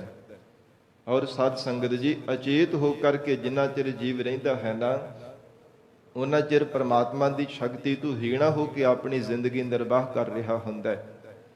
ਪਰਮਾਤਮਾ ਜੀਵ ਦੇ ਅੰਦਰ ਸੁਚੇਤਤਾ ਬਖਸ਼ਿਸ਼ ਕਰ ਦਿੰਦਾ ਹੈ, ਤਾਂ ਫਿਰ ਬੜੇ ਧਿਆਨ ਦੇ ਨਾਲ ਇਹਨਾਂ ਕੰਨਾਂ ਦੁਆਰਾ ਵੀ ਸੁਣਦਾ ਹੈ, ਧਿਆਨ ਦੇ ਨਾਲ ਇਹਨਾਂ ਨੇਤਰਾਂ ਦੁਆਰਾ ਵੀ ਸੰਸਾਰ ਨੂੰ ਦੇਖਦਾ ਹੈ। ਔਰ ਇਸੇ ਪ੍ਰਕਾਰ ਅੰਤਰੀ ਭਾਵ ਵਿੱਚ ਮਹਾਰਾਜ ਕਹਿੰਦੇ ਹਨ, ਕੁਦਰਤ ਦਿਸੈ ਕੁਦਰਤ ਸੁਣੀਐ। हे ਜੀਵਾ, ਜੇ ਪਰਮਾਤਮਾ ਦੀ ਸ਼ਕਤੀ ਤੈਨੂੰ ਪ੍ਰਾਪਤ ਹੋ ਜਾਵੇ ਨਾ, ਮਨ ਬੁੱਧ ਰੂਪ ਨੇਤਰਾਂ ਵਿੱਚ ਵਿਚਾਰ ਦੀ ਨਿਗਾਹ ਦੀ ਸ਼ਕਤੀ ਮਿਲ ਜਾਵੇ, ਤਾਂ ਹੀ ਪਰਮਾਤਮਾ ਤੈਨੂੰ ਦਿਸਦਾ ਹੈ, ਤਾਂ ਹੀ ਅਕਾਲ ਪੁਰਖ ਵਾਹਿਗੁਰੂ ਤੈਨੂੰ ਦਿਸੇਗਾ। ਔਰ ਜੇ ਕੰਨਾਂ ਦੇ ਵਿੱਚ ਵੀ ਸ਼ਰਧਾ ਵਿਸ਼ਵਾਸ ਰੂਪ ਕੰਨਾਂ ਵਿੱਚ ਪਰਮਾਤਮਾ ਦੀ ਭਾਵਨਾ ਦੀ ਸ਼ਕਤੀ ਪੈਦਾ ਹੋ ਜਾਵੇ ਤੇ ਮਹਾਰਾਜ ਸੱਚੇ ਪਾਤਸ਼ਾਹ ਕਹਿੰਦੇ, ਫਿਰ ਕੰਨਾਂ ਦੇ ਨਾਲ ਵੀ ਪਰਮੇਸ਼ਰ ਦਾ ਜਸ ਹੀ ਤੈਨੂੰ ਸੁਣੇਗਾ। ਸਤਿਗੁਰੂ ਜੀ ਦਾ ਮੁੱਖ ਵਾਕ ਹੈ, ਐਸਾ ਬ੍ਰਹਮ ਬੇਤਿਆਂ ਦਾ ਜੀਵਨ ਹੈ। ਸਤਿਗੁਰੂ ਜੀ ਕਹਿੰਦੇ ਹਨ, ਬ੍ਰਹਮ ਦੀਸੈ ਬ੍ਰਹਮ ਸੁਣੀਐ, ਏਕ ਏਕ ਵਖਾਣੀ ਹੈ। ਬ੍ਰਹਮ ਬੇਤਿਆਂ ਦੀ ਦ੍ਰਿਸ਼ਟੀ ਦੇ ਵਿੱਚ ਕੇਵਲ ਪਰਮਾਤਮਾ ਹੀ ਨਜ਼ਰ ਆਉਂਦਾ ਹੈ। ਜੇ ਸੁਣਦੇ ਹਨ ਤਾਂ ਕਹਿੰਦੇ ਕਿ ਪਰਮੇਸ਼ਰ ਦਾ ਨਾਮ ਹੀ ਸਾਨੂੰ ਸੁਣਦਾ ਹੈ। ਜੇਤਾ ਸੁਨਣਾ ਤੇਤਾ ਨਾਮ, ਜੇਤਾ ਪੇਖਣ ਤੇਤਾ ਧਿਆਨ। ਜਿੰਨਾ ਵੀ ਸੰਸਾਰ ਦੇ ਅੰਦਰ ਦੇਖਦੇ ਆ, ਪਰਮਾਤਮਾ ਦੇ ਸਰੂਪ ਦਾ ਹੀ ਧਿਆਨ ਧਾਰਨ ਕਰਦੇ ਕਿ ਪਰਮੇਸ਼ਰ ਤੋਂ ਹੀ ਸਭ ਦੇ ਅੰਦਰ ਵਰਤ ਰਿਹਾ ਹੈ। ਤੇ ਜੇ ਸੁਣਦੇ ਆ ਤੇ ਮਹਾਰਾਜ ਕਹਿੰਦੇ ਪਰਮੇਸ਼ਰ ਦਾ ਨਾਮ ਹੀ ਸੁਣਦੇ ਹਨ। ਜੇ ਕੋਈ ਪਸ਼ੂ ਪੰਛੀ ਵੀ ਆਵਾਜ਼ ਕਰਦਾ ਹੈ, ਗੁਰਮੁਖਾਂ ਦਾ ਐਸਾ ਸੁਭਾਅ ਹੈ, ਐਸੀ ਬ੍ਰਹਮ ਬੇਤਿਆਂ ਦੀ ਪਰਮਾਤਮਾ ਨੇ ਉੱਚੀ ਅਵਸਥਾ ਕਰ ਦਿੱਤੀ ਹੈ। ਮਹਾਰਾਜ ਕਹਿੰਦੇ ਉਹਨਾਂ ਦੇ ਵਿੱਚੋਂ ਵੀ ਪ੍ਰਮਾਤਮਾ ਅਕਾਲ ਪੁਰਖ ਵਾਹਿਗੁਰੂ ਜੀ ਦੀ ਸਿਮਰਨ ਦੀ ਧੁਨ ਸੁਣਾਈ ਦਿੰਦੀ ਹੈ। ਹਜੂਰ ਦਾ ਮੁੱਖ ਵਾਕ ਹੈ, ਜੋ ਬੋਲਤ ਹੈ ਮ੍ਰਿਗ ਮੀਨ ਪੰਖੇਰੂ, ਸੋ ਬਿਨ ਹਰ ਜਾਪਤ ਹੈ ਨਹੀਂ ਹੋਰ। ਹੇ ਪ੍ਰਮਾਤਮਾ, ਭਾਵੇਂ ਜੰਗਲਾਂ ਦੇ ਹਿਰਨ ਹਨ, ਭਾਵੇਂ ਮੋਰ ਹੈ, ਭਾਵੇਂ ਬਬੀਹਾ ਹੈ, ਭਾਵੇਂ ਹੋਰ ਸੰਸਾਰ ਦੇ ਅੰਦਰ ਜਿਹੜੇ ਪਸ਼ੂ ਪਰਿੰਦੇ ਹਨ, ਹੇ ਪਰਮੇਸ਼ਰ ਤੁਹਾਡੇ ਤੋਂ ਬਿਨਾਂ ਕੋਈ ਵੀ ਕਿਸੇ ਨੂੰ ਯਾਦ ਨਹੀਂ ਕਰਦਾ ਪਿਆ। ਮਹਾਰਾਜ ਹਰ ਇੱਕ ਤੁਹਾਡਾ ਹੀ ਚਿੰਤਨ ਕਰ ਰਿਹਾ ਹੈ। ਔਰ ਇਸ ਕਰਕੇ ਸਤਿਗੁਰੂ ਜੀ ਨੇ ਉਚਾਰਨ ਕੀਤਾ ਕਿ ਐਸਾ ਗੁਰਮੁਖਾਂ ਦਾ ਜੀਵਨ ਹੈ, ਉਹਨਾਂ ਦਾ ਸੁਭਾਅ ਹੈ। ਪ੍ਰਮਾਤਮਾ ਨੇ ਐਸਾ ਉਹਨਾਂ ਨੂੰ ਬਲ ਬਖਸ਼ਿਆ ਕਿ ਨੇਤਰਾਂ ਦੇ ਨਾਲ, ਮਨ ਬੁੱਧ ਰੂਪ ਨੇਤਰਾਂ ਦੁਆਰਾ ਪ੍ਰਮਾਤਮਾ ਨੂੰ ਦੇਖਣ ਦੀ ਸ਼ਕਤੀ ਪ੍ਰਾਪਤ ਕਰ ਲੈਂਦੇ ਹੈ। ਜੇ ਪਰਮੇਸ਼ਰ ਸ਼ਕਤੀ ਬਖਸ਼ਦਾ ਹੈ ਤਾਂ ਕੰਨਾਂ ਦੇ ਨਾਲ ਸ਼ਰਧਾ ਵਿਸ਼ਵਾਸ ਰੂਪ ਕੰਨਾਂ ਦੁਆਰਾ ਅਕਾਲ ਪੁਰਖ ਵਾਹਿਗੁਰੂ ਜੀ ਦਾ ਹੀ ਜਸ ਸਰਵਣ ਕਰਦੇ ਹਨ। ਕੁਦਰਤ ਭਾਉ ਸੁਖ ਸਾਰ। ਮਹਾਰਾਜ ਕਹਿੰਦੇ ਪ੍ਰਮਾਤਮਾ ਦੀ ਸ਼ਕਤੀ ਕਰਕੇ ਹੀ ਪਰਮੇਸ਼ਰ ਦਾ ਭਾਉ ਹਿਰਦੇ ਅੰਦਰ ਭੈ ਪੈਦਾ ਹੁੰਦਾ ਹੈ। ਪਰਮੇਸ਼ਰ ਦੇ ਭੈ ਕਰਕੇ ਸੁਖ ਮਿਲਦਾ ਹੈ ਤੇ ਸੰਸਾਰ ਦੇ ਭੈ ਕਰਕੇ ਮਨੁੱਖ ਦੁਖੀ ਹੁੰਦਾ ਹੈ। ਇਹ ਸਾਧ ਸੰਗਤ ਜੀ ਵਿਚਾਰਨ ਵਾਲੀ ਗੱਲ ਹੈ। ਕਿਸੇ ਤਰ੍ਹਾਂ ਦਾ ਵੀ ਮਨ ਦੇ ਵਿੱਚ ਮਨੁੱਖ ਦੇ ਡਰ ਹੋਵੇ ਨਾ, ਹੁੰਦਾ ਜ਼ਰੂਰੀ ਹੈ। ਸਾਡੇ ਸਭ ਦੇ ਮਨ ਦੇ ਵਿੱਚ ਕਿਸੇ ਨਾ ਕਿਸੇ ਪ੍ਰਕਾਰ ਦਾ ਡਰ ਹੈ। ਕਿਸੇ ਦੇ ਮਨ ਵਿੱਚ ਕਿਸੇ ਤਰ੍ਹਾਂ ਦਾ ਹੈ, ਕਿਸੇ ਦੇ ਮਨ ਵਿੱਚ ਕਿਸੇ ਤਰ੍ਹਾਂ ਦਾ ਹੈ। ਤੇ ਵਿਦਵਾਨਾਂ ਨੇ ਪ੍ਰਮੁੱਖ 7 ਪ੍ਰਕਾਰ ਦਾ ਡਰ ਮੰਨਿਆ ਹੈ। ਜਹ ਭੈ ਪਰਲੋਕ ਭੈ, ਜਨਮ ਵੇਦਨਾ ਜਾਤ, ਅਨ ਰੱਖਿਆ ਅਰ ਗੁਪਤ ਭੈ, ਅਕਸ ਮਾਤਰ ਭੈ ਸਾਤ। ਕਿਸੇ ਨੂੰ ਇਸ ਸੰਸਾਰ ਦਾ ਡਰ ਬਣਿਆ ਹੋਇਆ ਹੈ। ਸੰਸਾਰ ਦੇ ਲੋਕਾਂ ਤੋਂ ਕਦੇ ਨਾ ਕਦੇ ਡਰਦਾ ਰਹਿੰਦਾ। ਫਿਰ ਕਿਸੇ ਨੂੰ ਪਰਲੋਕ ਦਾ ਭੈ ਬਣਿਆ ਕਿ ਜਮ ਬੜੀਆਂ ਸਜ਼ਾਵਾਂ ਦਿੰਦੇ ਆ ਪਾਪੀ ਜੀਵਾਂ ਨੂੰ, ਜਿਹੜੇ ਨਾਮ ਨਹੀਂ ਜਪਦੇ, ਜਿਨ੍ਹਾਂ ਨੇ ਸਤ ਸੰਗਤ ਨਹੀਂ ਕਦੇ ਕੀਤੀ, ਸਿਮਰਨ ਨਹੀਂ ਪ੍ਰਮਾਤਮਾ ਦਾ ਕੀਤਾ, ਉਹ ਪਰਲੋਕ ਰਸਤੇ ਤੋਂ ਭੈ ਧਾਰਨ ਕਰਕੇ ਰੱਖਦੇ ਆ ਕਿ ਜਮ ਬੜੀਆਂ ਸਜ਼ਾਵਾਂ ਦਿੰਦੇ ਆ, ਬਹੁਤਾ ਦੁਖੀ ਹੋਣਾ ਪੈਂਦਾ। ਉਹਨਾਂ ਦੇ ਮਨ ਵਿੱਚ ਵੀ ਭੈ ਬਣਿਆ ਰਹਿੰਦਾ। ਤੇ ਜਨਮ ਵੇਦਨਾ ਜਾਤ, ਵੇਦਨਾ ਨਾਮ ਪੀੜ ਦਾ ਹੈ। ਕਿਸੇ ਨੂੰ ਜੰਮਣ ਮਰਨ ਦੇ ਸਾਧ ਸੰਗਤ ਜੀ ਜੋ ਭੈ ਬਣਿਆ ਹੋਏ ਕਿ ਬੜਾ ਦੁਖੀ ਹੋਣਾ ਪੈਂਦਾ ਹੈ। ਮਾਤਾ ਦੇ ਗਰਭ ਦੇ ਵਿੱਚ ਪੁੱਠੇ ਲਟਕਣ ਦਾ ਭੈ ਬਣਿਆ ਰਹਿੰਦਾ ਕਿ ਕਿੰਨਾ ਸਮਾਂ ਦੁਖੀ ਹੋਣਾ ਪੈਂਦਾ। ਫਿਰ ਕਿਸੇ ਨੂੰ ਜਾਤ ਦਾ, ਜਾਤ ਪਾਤ ਦਾ ਬਣਿਆ ਰਹਿੰਦਾ। ਨੀਵੀਂ ਜਾਤ ਵਾਲਿਆਂ ਨੂੰ ਉੱਚੀ ਜਾਤ ਦਾ ਸਾਧ ਸੰਗਤ ਜੀ ਭੈ ਬਣਿਆ ਰਹਿੰਦਾ। ਮਨ ਦੇ ਅੰਦਰ ਡਰ ਹੁੰਦਾ। ਜਿਵੇਂ ਔਰੰਗਜ਼ੇਬ ਨੇ ਜਬਰਨ ਹਿੰਦੂ ਮਤ ਨੂੰ ਕੁਚਲਣ ਦਾ ਯਤਨ ਕੀਤਾ ਸੀ ਨਾ, ਜੰਝੂ ਲਾ ਕਰਕੇ ਸਭ ਨੂੰ ਜ਼ਬਰਦਸਤੀ ਇਸਲਾਮੀ ਬਣਾਉਣ ਦਾ ਯਤਨ ਕੀਤਾ ਸੀ। ਪਰ ਧੰਨ ਗੁਰੂ ਤੇਗ ਬਹਾਦਰ ਸਾਹਿਬ ਮਹਾਰਾਜ ਸੱਚੇ ਪਾਤਸ਼ਾਹੀ ਨੇ ਆਪਣੇ ਸੀਸ ਦਾ ਬਲੀਦਾਨ ਦੇ ਕਰਕੇ ਜ਼ੁਲਮ ਰਾਜ ਨੂੰ ਠੱਲ ਪਾਉਣਾ ਕੀਤੀ ਸੀ। ਪਰ ਡਰ ਤਾਂ ਮਨ ਦੇ ਵਿੱਚ ਹੈ ਹੀ ਸੀ ਨਾ। ਇਸ ਕਰਕੇ ਜਨਮ ਵੇਦਨਾ ਜਾਤ, ਅੰਨ ਰੱਖਿਆ ਅਰ ਗੁਪਤ ਭੈ। ਅੰਨ ਰੱਖਿਆ ਕਹੀਏ ਕਿ ਜਿੱਥੇ ਸਾਡੀ ਕੋਈ ਰੱਖਿਆ ਨਹੀਂ ਕਰ ਸਕਦਾ, ਸਾਡੇ ਨਾਲ ਕੋਈ ਸਾਡੀ ਸਹਾਇਤਾ ਨਹੀਂ ਕਰ ਸਕਦਾ, ਉਥੋਂ ਦਾ ਮਨ ਵਿੱਚ ਡਰ ਬਣਿਆ ਰਹਿੰਦਾ ਕਿ ਜੇ ਇੱਥੇ ਫਲਾਣੇ ਥਾਂ ਤੇ ਗਿਆ ਤੇ ਉੱਥੇ ਕਿਹੜਾ ਮੇਰੀ ਕੋਈ ਰੱਖਿਆ ਕਰਨ ਵਾਲਾ ਹੈ। ਜੇ ਕੋਈ ਮੇਰੀ ਕਿਸੇ ਤਰ੍ਹਾਂ ਕੋਈ ਹਾਦਸਾ ਹੋ ਗਿਆ, ਮੇਰੇ ਨਾਲ ਕੋਈ ਲੜਾਈ ਝਗੜਾ ਹੋ ਗਿਆ ਤੇ ਕੌਣ ਮੇਰੀ ਰੱਖਿਆ ਕਰੇਗਾ। ਅਰ ਗੁਪਤ ਭੈ ਅਕਸ ਮਾਤਰ ਭੈ ਸਾਤ। ਗੁਪਤ ਜੀਵਾਂ ਦੇ ਮਨ ਦੇ ਅੰਦਰ ਡਰ ਭੈ ਬਣਿਆ ਰਹਿੰਦਾ। ਅਕਸ ਮਾਤਰ ਅਚਨਚੇਤ ਕੋਈ ਹਾਦਸਾ, ਕੋਈ ਘਟਨਾ ਨਾ ਘਟ ਜਾਵੇ, ਕੋਈ ਐਕਸੀਡੈਂਟ ਨਾ ਹੋ ਜਾਵੇ, ਕੋਈ ਘਟਨਾ ਘਟ ਗਈ ਤੇ ਫਿਰ ਮੇਰੀ ਮੌਤ ਵੀ ਹੋ ਸਕਦੀ ਹੈ। ਇਹ ਮਨ ਦੇ ਅੰਦਰ ਡਰ ਬਣਿਆ ਰਹਿੰਦਾ।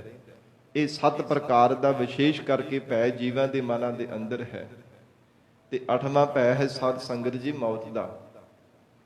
ਹਜੂਰ ਦਾ ਮੁੱਖ ਵਾਕ ਹੈ, ਸੰਸਾਰ ਭਰ ਦੇ ਤਮਾਮ ਜੀਵ ਜੰਤੂਆਂ ਦੇ ਅੰਦਰ, ਸਭ ਦੇ ਅੰਦਰ ਮੌਤ ਦਾ ਡਰ ਬਣਿਆ ਹੋਇਆ। ਤਾਂ ਹੀ ਮਹਾਰਾਜ ਕਹਿੰਦੇ ਜੀਵ ਆਪਣੇ ਆਪ ਨੂੰ ਹਰ ਸਮੇਂ ਲੁਕਾਉਣ ਦਾ ਯਤਨ ਕਰਦੇ ਰਹਿੰਦੇ ਹਨ। ਜਗ ਮਰਨ ਨਾ ਪਾਇਆ, ਨਿਤ ਆਪ ਲੁਕਾਇਆ, ਮਤ ਜਮ ਪਕੜੈ ਲੈ ਜਾਏ ਜੀਓ। ਮਤਾ ਕਿਤੇ ਜਮ ਮੈਨੂੰ ਫੜ ਕੇ ਲੈ ਜਾਣ। ਇਹ ਜਗਤ ਡਰਦਾ ਰਹਿੰਦਾ, ਹਰ ਸਮੇਂ ਆਪਣੇ ਆਪ ਨੂੰ ਛੁਪਾਉਂਦਾ ਰਹਿੰਦਾ ਹੈ। ਹਾਲਾਂਕਿ ਵਾਸਤਵ ਦੇ ਵਿੱਚ ਮੌਤ ਅਟਲ ਸੱਚਾਈ ਹੈ। ਮੁਖ ਤੋਂ ਭਾਵੇਂ ਕਹੀ ਵੀ ਜਾਂਦਾ ਕਿ ਮੌਤ ਸਭ ਦੀ ਆਉਂਦੀ ਹੈ, ਮੇਰੀ ਵੀ ਆਉਣੀ ਹੈ, ਮੌਤ ਅਟਲ ਸੱਚਾਈ ਹੈ, ਪਰ ਫਿਰ ਵੀ ਆਪਣੇ ਆਪ ਨੂੰ ਛੁਪਾਉਣ ਦਾ ਯਤਨ ਕਰਦਾ ਰਹਿੰਦਾ ਹੈ। ਧੰਨ ਗੁਰੂ ਨਾਨਕ ਦੇਵ ਸਾਹਿਬ ਸੱਚੇ ਪਾਤਸ਼ਾਹ ਮਹਾਰਾਜ ਕਹਿੰਦੇ ਹਨ, ਕੁਦਰਤ ਭਾਉ ਸੁਖ ਸਾਰ। ਇਹ ਤਾਂ ਸਾਧ ਸੰਗਤ ਜੀ ਸੰਸਾਰ ਦਾ ਡਰ ਹੋ ਗਿਆ। ਇਹ ਸੰਸਾਰ ਦੇ ਡਰ ਕਰਕੇ ਮਨੁੱਖ ਨੂੰ ਦੁਖੀ ਹੋਣਾ ਪੈਂਦਾ ਹੈ। ਪਰ ਜਦੋਂ ਪਰਮੇਸ਼ਰ ਦਾ ਡਰ ਜੀਵ ਦੇ ਹਿਰਦੇ ਅੰਦਰ ਪੈਦਾ ਹੋ ਜਾਂਦਾ ਹੈ, ਸੰਸਾਰ ਦੇ ਸਾਰੇ ਭੈ ਖਤਮ ਹੋ ਜਾਂਦੇ ਹੈ। ਫਿਰ ਜੀਵ ਨੂੰ ਆਤਮਿਕ ਸੁਖ ਮਿਲਦਾ ਹੈ। ਫਿਰ ਇਹ ਜੀਵ ਆਪਣਾ ਜੀਵਨ ਸੁਖਾਂ ਦੀ ਸਹਿਤ ਨਿਰਵਾਹ ਕਰਦਾ ਹੈ। ਗਰੀਬ ਨਵਾਜ ਮਹਾਰਾਜ ਸੱਚੇ ਪਾਤਸ਼ਾਹ ਹਜੂਰ ਨੇ ਉਚਾਰਨ ਕੀਤਾ, ਜਿਸ ਹਿਰਦੇ ਅੰਦਰ ਪਰਮੇਸ਼ਰ ਦਾ ਡਰ ਪੈਦਾ ਹੋ ਜਾਂਦਾ ਹੈ, ਡੱਡਾ ਡਰ ਉਪਜੇ ਡਰ ਜਾਈ। ਵਾਹਿਗੁਰੂ ਦਾ ਡਰ ਪੈਦਾ ਹੋਣੇ ਕਰਕੇ ਸੰਸਾਰ ਦੇ ਹਰ ਪ੍ਰਕਾਰ ਦੇ ਡਰ ਭੈ ਖੌਫ ਨਾਸ ਹੋ ਜਾਂਦੇ ਹੈ। ਇਹ ਜੀਵ ਨਿਰਭਉ ਸਰੂਪ ਹੀ ਹੋ ਜਾਂਦਾ ਹੈ। ਤੇ ਜਦੋਂ ਪਰਮੇਸ਼ਰ ਦਾ ਭੈ ਹਿਰਦੇ ਅੰਦਰ ਪੈਦਾ ਹੁੰਦਾ ਤੇ ਪਿਆਰ ਵੀ ਉਦੋਂ ਹੀ ਪ੍ਰਮਾਤਮਾ ਦੇ ਚਰਨਾਂ ਦੇ ਨਾਲ ਲੱਗਦਾ ਹੈ। ਸਤਿਗੁਰੂ ਜੀ ਦਾ ਹੀ ਬਚਨ ਹੈ, ਮਹਾਰਾਜ ਸੱਚੇ ਪਾਤਸ਼ਾਹ ਜੀ ਨੇ ਉਚਾਰਨ ਕੀਤਾ, ਜਿਨ ਮਨ ਭਾਓ ਤਿਨਾ ਮਨ ਭਾਓ। ਭਾਓ ਡਰ ਨੂੰ ਕਹਿੰਦੇ ਤੇ ਭਾਓ ਪਿਆਰ ਨੂੰ ਕਿਹਾ ਜਾਂਦਾ ਹੈ। ਭੱਬੇ ਨੂੰ ਕੰਨੇ ਦੇ ਨਾਲ ਉਚਾਰਨ ਕੀਤਾ, ਭਾਓ ਨੂੰ ਪਿਆਰ, ਉਹਨੂੰ ਪ੍ਰੇਮ ਕਿਹਾ ਜਾਂਦਾ ਹੈ। ਮਹਾਰਾਜ ਕਹਿੰਦੇ, ਜਿਨ੍ਹਾਂ ਦੇ ਹਿਰਦੇ ਅੰਦਰ ਰੱਬ ਦਾ ਡਰ ਹੁੰਦਾ ਨਾ, ਉਹੋ ਹੀ ਪ੍ਰਮਾਤਮਾ ਦੇ ਚਰਨਾਂ ਦੇ ਨਾਲ ਪਿਆਰ ਲਾਉਂਦੇ ਹੈ। ਜਿੰਨਾ ਚਿਰ ਪਰਮੇਸ਼ਰ ਦਾ ਭੈ ਨਹੀਂ ਹੈ, ਸਤਿਗੁਰੂ ਜੀ ਦਾ ਡਰ ਨਹੀਂ ਜੀਵ ਦੇ ਹਿਰਦੇ ਅੰਦਰ ਪੈਦਾ ਹੁੰਦਾ, ਉਦੋਂ ਤੱਕ ਸੰਸਾਰ ਦੇ ਵਿੱਚ ਹੀ ਆਪਣਾ ਚਿੱਤ ਬਿਰਤੀ ਨੂੰ ਲਗਾ ਕੇ ਰੱਖਦਾ ਹੈ। ਧਨ ਪਦਾਰਥਾਂ, ਧੀਆਂ ਪੁੱਤਰਾਂ, ਪਰਿਵਾਰ ਦੇ ਨਾਲ ਹੀ ਹਰ ਸਮੇਂ ਪਿਆਰ ਪਾਈ ਰੱਖਦਾ ਹੈ। ਪਰਮਾਤਮਾ ਨੂੰ ਤਾਂ ਉਹਨਾਂ ਚਿਰ ਕਦੇ ਚੇਤਾ ਕਰਦਾ ਹੀ ਨਹੀਂ। ਪਰ ਮਹਾਰਾਜ ਸਤਿਗੁਰੂ ਜੀ ਕਹਿੰਦੇ, ਹੈ ਜੀਵਾ, ਇਹ ਸ੍ਰੇਸ਼ਟ ਸੁਖ ਹੈ ਜੀਵਨ ਦੇ ਅੰਦਰ। ਜੇ ਪਰਮਾਤਮਾ ਦੀ ਸ਼ਕਤੀ ਕਰਕੇ ਤੇਰੇ ਅੰਦਰ ਰੱਬ ਦਾ ਡਰ ਪੈਦਾ ਹੋ ਜਾਂਦਾ ਹੈ। ਧੰਨ ਗੁਰੂ ਨਾਨਕ ਦੇਵ ਸਾਹਿਬ ਮਹਾਰਾਜ ਜੀ ਨੇ ਉਚਾਰਨ ਕੀਤਾ, ਕੁਦਰਤ ਭਾਉ ਸੁਖ ਸਾਰ। ਕੈਸਾ ਸੁਖ ਹੈ, ਪਰਮੇਸ਼ਰ ਦੇ ਭੈ ਕਰਕੇ ਵਾਹਿਗੁਰੂ ਜੀ ਦੇ ਸਰੂਪ ਦਾ ਸੁਖ ਪ੍ਰਾਪਤ ਹੋ ਜਾਂਦਾ ਹੈ, ਜਿਹਦੇ ਸਮਾਨ ਹੋਰ ਕੋਈ ਵੀ ਦੁਨੀਆ ਦਾ ਸੁਖ ਪਹੁੰਚ ਨਹੀਂ ਸਕਦਾ। ਉਹ ਪਰਮਾਤਮਾ ਦੇ ਸਰੂਪ ਦਾ ਜਿਹੜਾ ਸੁਖ ਹੈ ਨਾ, ਅਕਹਿ ਹੈ, ਉਹਨੂੰ ਕਹਿਆ ਨਹੀਂ ਜਾ ਸਕਦਾ, ਉਹਨੂੰ ਬਿਆਨ ਹੀ ਨਹੀਂ ਕੀਤਾ ਜਾ ਸਕਦਾ। ਪਰ ਮਹਾਰਾਜ ਕਹਿੰਦੇ ਵਾਹਿਗੁਰੂ ਦੀ ਸ਼ਕਤੀ ਕਰਕੇ ਹੈ। ਪਰਮਾਤਮਾ ਦੀ ਸ਼ਕਤੀ ਦੀ ਬਦੌਲਤ ਹੀ ਪਰਮੇਸ਼ਰ ਦਾ ਭੈ ਮਨ ਵਿੱਚ ਪੈਦਾ ਹੁੰਦਾ ਹੈ। ਇਹਦੀ ਇੱਕ ਆਪਣੀ ਸ਼ਕਤੀ ਹੈ। ਸੰਸਾਰ ਦੇ ਡਰ ਦੀ ਆਪਣੀ ਸ਼ਕਤੀ ਹੈ, ਪਰਮਾਤਮਾ ਦੇ ਡਰ ਦੀ ਇੱਕ ਆਪਣੀ ਸ਼ਕਤੀ ਹੈ। ਜਿਵੇਂ ਦੇਖਣ ਦੀ ਸ਼ਕਤੀ ਹੈ, ਸੁਣਨ ਦੀ ਸ਼ਕਤੀ ਹੈ, ਬੋਲਣ ਦੀ ਸ਼ਕਤੀ ਹੈ, ਚੱਲਣ ਫਿਰਨ ਦੀ, ਖਾਣ ਪਹਿਨਣ ਦੀ ਸ਼ਕਤੀ ਹੈ। ਇਸੇ ਤਰ੍ਹਾਂ ਸਾਧ ਸੰਗਤ ਜੀ ਪਰਮਾਤਮਾ ਦੇ ਭੈ ਦੀ ਸ਼ਕਤੀ ਹੈ। ਜਦੋਂ ਵਾਹਿਗੁਰੂ ਦੇ ਡਰ ਦੀ ਸ਼ਕਤੀ ਜੀਵ ਦੇ ਅੰਦਰ ਵਰਤਦੀ ਹੈ ਨਾ, ਫਿਰ ਅਕਹਿ ਆਨੰਦ ਪ੍ਰਾਪਤ ਹੁੰਦਾ ਹੈ। ਮਹਾਰਾਜ ਕਹਿੰਦੇ ਸਭ ਕੋਈ ਪਰਮੇਸ਼ਰ ਦੀ ਸ਼ਕਤੀ ਕਰਕੇ ਹੈ। ਕੁਦਰਤ ਪਾਤਾਲੀ ਆਕਾਸੀ। ਜਿਵੇਂ ਸਾਧ ਸੰਗਤ ਜੀ ਪਾਤਾਲ ਹਨ, ਆਕਾਸ਼ ਹੈ, ਜਾਂ ਪਤਾਲਾਂ ਤੇ ਆਕਾਸ਼ਾਂ ਵਿੱਚ ਰਹਿਣ ਵਾਲੇ ਜੀਵ ਜੰਤੂ ਹਨ। ਤਿੰਨਾਂ ਦੇ ਬਾਬਤ ਜੀਵ ਤਾਂ ਜਾਣਦਾ ਹੈ ਜਦੋਂ ਪਰਮਾਤਮਾ ਦੀ ਸ਼ਕਤੀ ਵਰਤਦੀ ਹੈ। ਅਥਵਾ ਪਤਾਲਾਂ ਦੇ ਵਿੱਚ ਵੀ ਪਰਮਾਤਮਾ ਦੀ ਕੁਦਰਤ ਹੀ ਵਰਤ ਰਹੀ ਹੈ, ਆਕਾਸ਼ਾਂ ਦੇ ਵਿੱਚ ਵੀ ਪਰਮਾਤਮਾ ਦੀ ਸ਼ਕਤੀ ਵਰਤ ਰਹੀ ਹੈ। ਜੇ ਆਕਾਸ਼ ਹੈ ਤੇ ਬਿਨਾਂ ਥੰਮਾਂ ਤੋਂ ਪਰਮਾਤਮਾ ਨੇ ਟਿਕਾਇਆ ਹੋਇਆ। ਧੰਨ ਗੁਰੂ ਗੋਬਿੰਦ ਸਿੰਘ ਸਾਹਿਬ ਮਹਾਰਾਜ ਸੱਚੇ ਪਾਤਸ਼ਾਹ ਜੀ ਨੇ ਬਚਨ ਕੀਤਾ, ਖੰਡਾ ਪ੍ਰਥਮੈ ਸਾਜ ਕਹਿ ਜਿਨ ਸਭ ਸਹਿਸਾਰ ਉਪਾਇਆ। ਬ੍ਰਹਮਾ ਵਿਸ਼ਨ ਮਹੇਸ਼ ਸਾਜ ਕੁਦਰਤੀ ਦਾ ਖੇਦ ਰਚਾਏ ਬਣਾਇਆ। ਸਿੰਧ ਪਰਮਤ ਮੇਦਨੀ ਬਿਨ ਥੰਮਾ ਗਗਨ ਰਹਾਇਆ। ਕਹਿੰਦੇ ਬਿਨਾਂ ਥੰਮਾਂ ਤੋਂ ਹੀ ਪਰਮਾਤਮਾ ਨੇ ਆਕਾਸ਼ ਨੂੰ ਟਿਕਾਇਆ। ਕਿਹਦੇ ਆਸਰੇ ਟਿਕਿਆ? ਪਰਮਾਤਮਾ ਦੀ ਕੁਦਰਤ ਕਰਕੇ, ਸ਼ਕਤੀ ਕਰਕੇ ਹੈ। ਐਸੀ ਵਾਹਿਗੁਰੂ ਦੀ ਸ਼ਕਤੀ ਹੈ। ਮਹਾਰਾਜ ਸੱਚੇ ਪਾਤਸ਼ਾਹ ਜੀ ਕਹਿੰਦੇ ਹਨ, ਕੁਦਰਤ ਪਾਤਾਲੀ ਆਕਾਸ਼ੀ। ਤੇ ਜਿਹੜੇ ਪਤਾਲਾਂ ਦੇ ਵਿੱਚ ਰਹਿਣ ਵਾਲੇ ਜੀਵ ਹਨ, ਉੱਥੇ ਕਿਹੜਾ ਕੋਈ ਸਾਧ ਸੰਗਤ ਜੀ ਕੋਈ ਉਹਨਾਂ ਨੂੰ ਆਹਾਰ ਦੇਣ ਵਾਸਤੇ ਜਾ ਰਹੇ ਆ? ਜਿਹੜੇ ਪਤਾਲਾਂ ਦੇ ਵਿੱਚ ਸੱਪ ਆਦਿਕ ਜੀਵ ਹੈ, ਉਹਨਾਂ ਦੀ ਪਰਵਰਿਸ਼ ਵੀ ਪਰਮਾਤਮਾ ਦੀ ਸ਼ਕਤੀ ਕਰਕੇ ਹੋ ਰਹੀ ਹੈ। ਔਰ ਆਕਾਸ਼ ਦੇ ਵਿੱਚ ਉੱਡਣ ਵਾਲੇ ਜਿਹੜੇ ਪੰਛੀ ਹੈ, ਜਿਹੜੇ ਕਦੇ ਧਰਤੀ ਤੇ ਆਉਂਦੇ ਹੀ ਨਹੀਂ ਹੈ, ਉਹ ਆਪਣੇ ਬੱਚਿਆਂ ਨੂੰ ਜਨਮ ਦਿੰਦੇ ਆ। ਸਾਧ ਸੰਗਤ ਜੀ ਧਰਤੀ ਦੇ ਉਹ ਆਂਡਾ ਡਿੱਗਣ ਤੋਂ ਪਹਿਲਾਂ ਹੀ ਆਪਣੇ ਮਾਪਿਓ ਦੇ ਨਾਲ ਜਾ ਕੇ ਮਿਲ ਜਾਂਦੇ ਆ। ਅਨਲਾ ਚੀਨ ਇੱਕ ਪੰਛੀ ਹੈ, ਆਕਾਸ਼ ਦੇ ਵਿੱਚ ਇੰਨਾ ਉੱਚੀ ਥਾਂ ਤੇ ਉੱਡਦਾ, ਉਹਦੇ ਬਾਬਤ ਜ਼ਿਕਰ ਆਉਂਦਾ ਕਿ ਜਦੋਂ ਆਂਡਾ ਦਿੰਦਾ ਹੈ ਨਾ, ਬੱਚੇ ਨੂੰ ਜਨਮ ਦੇਣਾ, ਤੇ ਉਹ ਧਰਤੀ ਤੇ ਆਂਡਾ ਡਿੱਗਣ ਤੋਂ ਪਹਿਲਾਂ ਪਹਿਲਾਂ ਸਾਧ ਸੰਗਤ ਜੀ ਬੱਚਾ ਵੱਡਾ ਹੋ ਕੇ ਉੱਡ ਕੇ ਤੇ ਆਪਣੇ ਮਾਪਿਆਂ ਦੇ ਨਾਲ ਜਾ ਕੇ ਮਿਲ ਜਾਂਦਾ ਹੈ। ਤੇ ਉਹਨਾਂ ਦੀ ਪਰਵਰਿਸ਼ ਕੌਣ ਕਰਦਾ ਹੈ? ਉਹਨਾਂ ਨੂੰ ਕੌਣ ਪਾਲਦਾ ਹੈ? ਮਹਾਰਾਜ ਕਹਿੰਦੇ ਪ੍ਰਮਾਤਮਾ ਦੀ ਸ਼ਕਤੀ ਹੈ। ਕੁਦਰਤ ਪਾਤਾਲੀ ਆਕਾਸ਼ੀ, ਜੇ ਪਾਤਾਲ ਟਿਕੇ ਹਨ ਉਹ ਵੀ ਵਾਹਿਗੁਰੂ ਦੀ ਸ਼ਕਤੀ ਕਰਕੇ, ਜੇ ਆਕਾਸ਼ ਟਿਕਿਆ ਹੋਇਆ ਬਿਨਾਂ ਥੰਮਾਂ ਤੋਂ, ਬਿਨਾਂ ਕਿਸੇ ਦੇ ਆਸਰੇ ਤੋਂ, ਵਾਹਿਗੁਰੂ ਦੀ ਸ਼ਕਤੀ ਕਰਕੇ ਹੀ ਟਿਕਿਆ ਹੈ। ਕੁਦਰਤ ਸਰਬ ਆਕਾਰ, ਤੇ ਸਰਬ ਸਾਰੀ ਸ੍ਰਿਸ਼ਟੀ ਦਾ ਆਕਾਰ ਵੀ ਪਰਮਾਤਮਾ ਦੀ ਸ਼ਕਤੀ ਕਰਕੇ ਹੈ। ਅਕਾਲ ਪੁਰਖ ਵਾਹਿਗੁਰੂ ਜੀ ਦੀ ਸ਼ਕਤੀ ਕਰਕੇ ਸਾਰਾ ਆਕਾਰ ਬਣਿਆ ਪਿਆ। ਜੀਵਾਂ ਦਾ ਛੋਟਾ ਔਰ ਵੱਡਾ ਆਕਾਰ ਇਹ ਵੀ ਪਰਮਾਤਮਾ ਦੀ ਸ਼ਕਤੀ ਕਰਕੇ ਹੈ। ਜਿੰਨੀ ਕੋ ਇਹ ਤਨ ਨੂੰ, ਸਰੀਰ ਨੂੰ ਵਧਣ ਦੀ ਸ਼ਕਤੀ ਪਰਮਾਤਮਾ ਨੇ ਦਿੱਤੀ, ਉਹਨਾਂ ਕੋ ਵਧਿਆ। ਨਹੀਂ ਤੇ ਕਈ ਵਾਰ ਸਾਧ ਸੰਗਤ ਜੀ, ਮਨੁੱਖ ਭਾਵੇਂ ਕਿੰਨਾ ਯਤਨ ਕਰਦਾ ਆਪਣੇ ਕੱਦ ਨੂੰ ਲੰਬਾ ਕਰਨ ਦੇ ਵਾਸਤੇ, ਪਰ ਛੋਟਾ ਕੋ ਰਹਿੰਦਾ ਜਿੰਨੀ ਕੋ ਪਰਮਾਤਮਾ ਦੀ ਸ਼ਕਤੀ ਮਿਲੀ ਹੁੰਦੀ ਹੈ। ਬੜਾ ਭਾਵੇਂ ਦੌੜ ਭੱਜ ਕਰਦਾ ਹੈ, ਬੜਾ ਲੰਮਕ ਕਰਕੇ ਵੀ ਕਿੰਨਾ ਕਿੰਨਾ ਯਤਨ ਕਰਦਾ, ਬੜੇ ਸਾਧਨ ਕਰਦਾ ਹੈ, ਪਰ ਪਰਮਾਤਮਾ ਨੇ ਜਿੰਨੀ ਕੋਈ ਸ਼ਕਤੀ ਦਿੱਤੀ ਹੈ ਨਾ ਪ੍ਰਾਰਬਧ ਅਨੁਸਾਰ, ਉਹਨਾਂ ਕੋ ਵੱਧਦਾ। ਤੇ ਮਹਾਰਾਜ ਕਹਿੰਦੇ ਇਸੇ ਤਰ੍ਹਾਂ ਸੰਸਾਰ ਦੇ ਜੀਵਾਂ ਦੇ ਕਿਸੇ ਦੇ ਸੂਖਸ਼ਮ ਆਕਾਰ ਹੈ, ਕਿਸੇ ਦੇ ਸਥੂਲ ਆਕਾਰ ਬਣਾਏ, ਪਰ ਹੈ ਪਰਮਾਤਮਾ ਦੀ ਸਾਰਿਆਂ ਦੇ ਅੰਦਰ ਸ਼ਕਤੀ ਵਰਤ ਰਹੀ ਹੈ। ਕੁਦਰਤ ਸਰਬ ਆਕਾਰ, ਇਹ ਜਿਤਨਾ ਵੀ ਸੰਸਾਰ ਦਾ ਆਕਾਰ ਬਣਿਆ ਹੋਇਆ ਵਾਹਿਗੁਰੂ ਦੀ ਸ਼ਕਤੀ ਕਰਕੇ ਹੈ। ਕੁਦਰਤ ਵੈਦ ਪੁਰਾਣ ਕਤੇਬਾ, ਤੇ ਜਿਹੜਾ ਸਾਧ ਸੰਗਤ ਜੀ ਵੇਦਾਂ ਦਾ ਗਿਆਨ ਹੈ, ਚਾਹੇ ਕਤੇਬਾਂ ਹਨ, ਤਿਨਾਂ ਦੇ ਅੰਦਰ ਦਾ ਗਿਆਨ ਵੀ ਪਰਮਾਤਮਾ ਦੀ ਸ਼ਕਤੀ ਕਰਕੇ ਹੈ। ਫਿਰ ਉਹਨਾਂ ਦਾ ਸੰਸਾਰ ਦੇ ਅੰਦਰ ਪ੍ਰਗਟ ਹੋਣਾ ਵੀ ਪਰਮਾਤਮਾ ਦੀ ਸ਼ਕਤੀ ਕਰਕੇ ਹੈ। ਕੁਦਰਤ ਵੇਦ ਪੁਰਾਣ ਕਤੇਬਾਂ, ਇਹ ਜਿਹੜੇ ਬ੍ਰਹਮਾ ਜੀ ਦੇ ਉਚਾਰਨ ਕੀਤੇ ਹੋਏ ਵੇਦ ਹਨ, ਇਸੇ ਪ੍ਰਕਾਰ ਜੋ ਸਾਧ ਸੰਗਤ ਜੀ ਕਤੇਬਾਂ ਹਨ, ਚਾਹੇ ਪੁਰਾਣ ਹਨ, ਮਹਾਰਾਜ ਕਹਿੰਦੇ ਇਹਨਾਂ ਦਾ ਪ੍ਰਗਟ ਹੋਣਾ ਵੀ ਪਰਮਾਤਮਾ ਦੀ ਸ਼ਕਤੀ ਕਰਕੇ ਹੈ। ਫਿਰ ਇਹਨਾਂ ਦੇ ਅੰਦਰ ਦਾ ਗਿਆਨ ਪਤਾ ਚੱਲ ਜਾਣਾ ਕਿ ਵੇਦਾਂ ਦੇ ਵਿੱਚ ਕਿਹੋ ਜਿਹਾ ਗਿਆਨ ਦਿੱਤਾ ਹੋਇਆ ਹੈ, ਕਿਹੋ ਜਿਹੇ ਕਰਮ ਕਾਂਡ ਜ਼ਿਕਰ ਕੀਤੇ ਹੋਏ ਹੈ, ਫਿਰ ਪੁਰਾਣਾਂ ਦੇ ਅੰਦਰ ਕਿੱਦਾਂ ਦਾ ਗਿਆਨ ਕਥਨ ਕੀਤਾ ਹੈ, ਫਿਰ ਇਸੇ ਪ੍ਰਕਾਰ ਕਤੇਬਾਂ ਦੇ ਅੰਦਰ ਕਿੱਦਾਂ ਦੀ ਸਿੱਖਿਆ ਦਿੱਤੀ ਗਈ ਹੈ। ਮਹਾਰਾਜ ਕਹਿੰਦੇ ਜੀਵ ਨੂੰ ਤਾਂ ਪਤਾ ਚੱਲਦਾ ਜੇ ਪ੍ਰਮਾਤਮਾ ਦੀ ਸ਼ਕਤੀ ਜੀਵ ਨੂੰ ਪ੍ਰਾਪਤ ਹੁੰਦੀ ਹੈ। ਕੁਦਰਤ ਵੇਦ ਪੁਰਾਣ ਕਤੇਬਾਂ, ਵਾਹਿਗੁਰੂ ਦੀ ਸ਼ਕਤੀ ਦੀ ਬਦੌਲਤ ਹੀ ਜੀਵ ਇਹਨਾਂ ਦੇ ਅੰਦਰ ਦਾ ਗਿਆਨ ਜਾਣਦਾ ਹੈ। ਪਰਮਾਤਮਾ ਦੀ ਸ਼ਕਤੀ ਜਦੋਂ ਪ੍ਰਾਪਤ ਹੁੰਦੀ ਹੈ ਤਾਂ ਪਤਾ ਲੱਗਦਾ ਕਿ 18 ਪੁਰਾਣ ਹੈ, ਇਹਨਾਂ ਦੇ ਅੰਦਰ ਦਾ ਕਿਹੋ ਜਿਹਾ ਗਿਆਨ, ਵੱਖੋ ਵੱਖਰੇ ਪੁਰਾਣ ਹਨ। ਮਹਾਰਾਜ ਕਹਿੰਦੇ ਵਾਹਿਗੁਰੂ ਦੀ ਸ਼ਕਤੀ ਤੋਂ ਬਿਨਾਂ ਕਿਸੇ ਦੀ ਵੀ ਸੰਸਾਰ ਦੇ ਅੰਦਰ ਉਤਪਤੀ ਨਹੀਂ ਹੈ।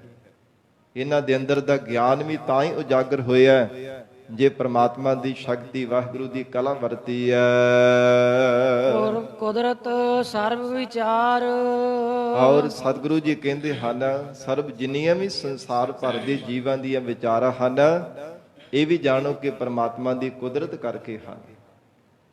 ਜਿੰਨੇ ਵੀ ਸੰਸਾਰ ਭਰ ਦੇ ਜੀਵ ਜੰਤੂ ਹਨ, ਕੋਈ ਕਿਸੇ ਤਰ੍ਹਾਂ ਦੀ ਵਿਚਾਰ ਰੱਖਦਾ ਹੈ, ਕੋਈ ਕਿਸੇ ਤਰ੍ਹਾਂ ਦੀ ਵਿਚਾਰ ਰੱਖਦਾ ਹੈ, ਪਰ ਮਹਾਰਾਜ ਕਹਿੰਦੇ ਜੀਵ ਦਾ ਆਪਣਾ ਕੋਈ ਬਲ ਨਹੀਂ ਹੈ, ਆਪਣਾ ਕੋਈ ਜ਼ੋਰ ਨਹੀਂ ਹੈ, ਆਪਣਾ ਕੋਈ ਚਾਰਾ ਨਹੀਂ ਹੈ।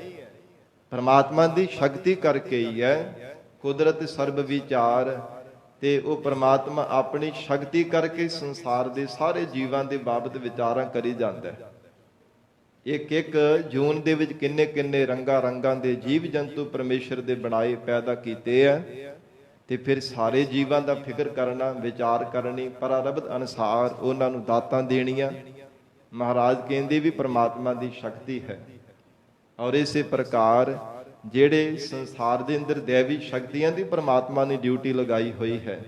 ਬ੍ਰਹਮਾ ਜੀ ਜੀਵਾਂ ਦੀ ਘਾੜਤ ਕੱਢਦੇ ਹੈ, ਔਰ ਇਸੇ ਪ੍ਰਕਾਰ ਵਿਸ਼ਨੂੰ ਜੀ ਜੀਵਾਂ ਨੂੰ ਦਾਤਾਂ ਪ੍ਰਦਾਨ ਕਰਦੇ ਹੈ, ਸ਼ਿਵ ਜੀ ਜੀਵਾਂ ਨੂੰ ਮਾਰਨ ਦੀ ਡਿਊਟੀ ਲਗਾਈ ਹੋਈ ਹੈ। ਮਹਾਰਾਜ ਕਹਿੰਦੇ ਇਹ ਸਾਰੀਆਂ ਦੇਵੀ ਸ਼ਕਤੀਆਂ ਨੂੰ ਵੀ ਪਰਮਾਤਮਾ ਨੇ ਆਪ ਕੁਦਰਤ ਇਹ ਸ਼ਕਤੀ ਦਿੱਤੀ ਹੈ। ਕੁਦਰਤ ਸਰਬ ਵਿਚਾਰ, ਸਭ ਜੀਵਾਂ ਦੀ ਵਿਚਾਰ ਕਰ ਕਰਕੇ, ਨਿਰਣਾ ਕਰ ਕਰਕੇ ਧਰਮ ਰਾਜਾ ਕਰਮਾਂ ਅਨੁਸਾਰ ਉਹਨਾਂ ਨੂੰ ਫਲ ਦਿੰਦਾ।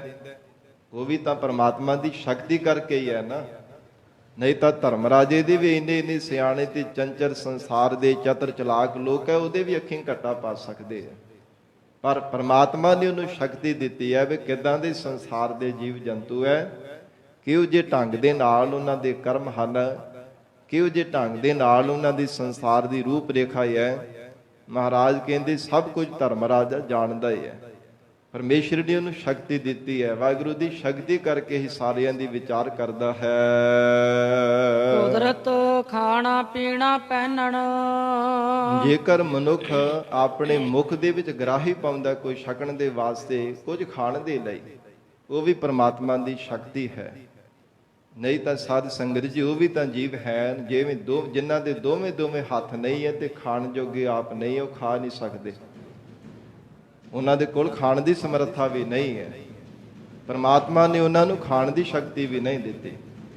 ਉਹ ਕਿਸੇ ਦਾ ਸਹਾਰਾ ਲੈ ਕਰਕੇ ਛਕਦੇ ਆ, ਕੋਈ ਭੋਜਨ ਖਾਣਾ, ਕੋਈ ਪਦਾਰਥ ਛਕਣਾ, ਜਲ ਇਤਿਆਦਿਕ ਪਾਨ ਕਰਨਾ, ਉਹ ਕਿਸੇ ਤੋਂ ਸਹਾਰਾ ਲੈ ਕਰਕੇ ਛਕਦੇ ਆ, ਕਿਉਂਕਿ ਉਹਨਾਂ ਨੂੰ ਪਰਮਾਤਮਾ ਨੇ ਛਕਣ ਦੀ ਸਮਰੱਥਾ ਨਹੀਂ ਦਿੱਤੀ, ਸ਼ਕਤੀ ਨਹੀਂ ਪ੍ਰਦਾਨ ਕੀਤੀ।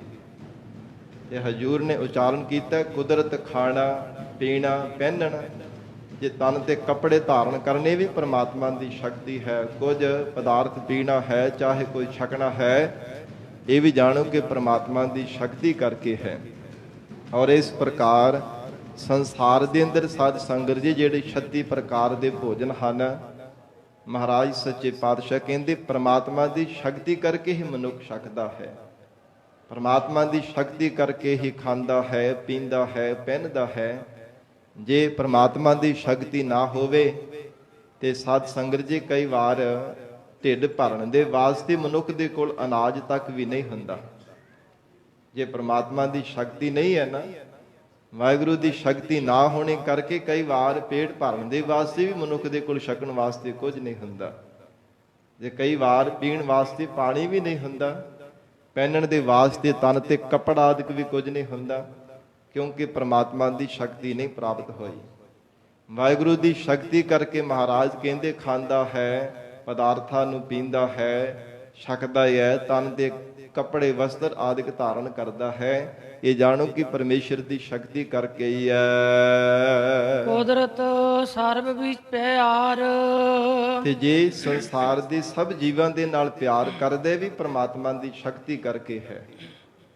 ਨਹੀਂ ਤਾਂ ਹਰ ਇੱਕ ਨੂੰ ਨਫ਼ਰਤ ਦੀ ਨਿਗਾਹ ਦੇ ਨਾਲ ਦੇਖਦਾ ਹੈ, ਹਰ ਇੱਕ ਨੂੰ ਈਰਖਾ ਭਰੀ ਨਿਗਾਹ ਦੇ ਨਾਲ ਦੇਖਦਾ ਰਹਿੰਦਾ ਹੈ। ਕਦੇ ਕਿਸੇ ਦੇ ਨਾਲ, ਕਦੇ ਕਿਸੇ ਦੇ ਨਾਲ ਅਕਾਰਨ ਹੀ ਈਰਖਾ ਕਰਦਾ ਰਹਿੰਦਾ ਹੈ, ਅਕਾਰਨ ਹੀ ਬਾਰ-ਬਾਰ ਨਫ਼ਰਤ ਕਰਦਾ ਰਹਿੰਦਾ ਹੈ। ਬਾਰ-ਬਾਰ ਐਵੇਂ ਕਦੇ ਕਿਸੇ ਦੇ ਗਲ ਪੈ ਜਾਂਦਾ, ਕਦੇ ਕਿਸੇ ਦੇ ਗਲ ਪੈ ਜਾਂਦਾ।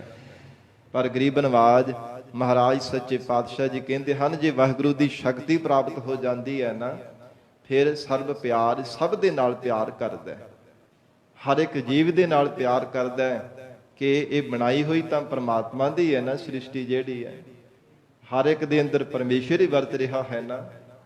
ਫਿਰ ਨਿਰਬੁੱਧ ਜੀਵਾਂ ਦੇ ਨਾਲ ਵੀ ਪਿਆਰ ਕਰਦਾ ਹੈ, ਵਿਵੇਕ ਬੁੱਧੀ ਵਾਲਿਆਂ ਦੇ ਨਾਲ ਵੀ ਪਿਆਰ ਕਰਦਾ ਹੈ, ਸਭ ਜੀਵ ਜੰਤੂਆਂ ਦੇ ਨਾਲ ਜੀਵ ਦਾ ਪਿਆਰ ਬਣ ਜਾਂਦਾ ਹੈ।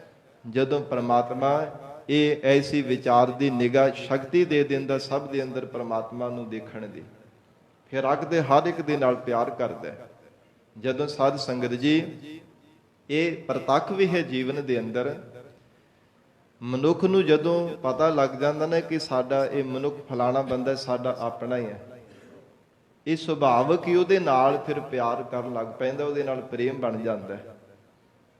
ਤੇ ਜਦੋਂ ਪਤਾ ਨਹੀਂ ਹੁੰਦਾ ਕਿ ਸਾਡਾ ਕਿਹੜਾ ਆਪਣਾ, ਮੈਂ ਕਿਹੜਾ ਇਹਨੂੰ ਸਿਆਣਦਾ, ਇਹ ਕਿਹੜਾ ਮੇਰੀ ਪਹਿਚਾਣਦਾ ਹੈ, ਸਾਧ ਸੰਗਤ ਜੀ ਉਹਦੇ ਨਾਲ ਕੋਈ ਸਨੇਹ ਨਹੀਂ ਹੁੰਦਾ, ਕੋਈ ਹਿੱਤ ਨਹੀਂ ਕਰਦਾ, ਕੋਈ ਪਿਆਰ ਨਹੀਂ ਕਰਦਾ, ਪਿਆਰ ਦੀ ਚਾਹਤ ਵੀ ਨਹੀਂ ਮਨ ਦੇ ਅੰਦਰ ਧਾਰਨ ਕਰਦਾ।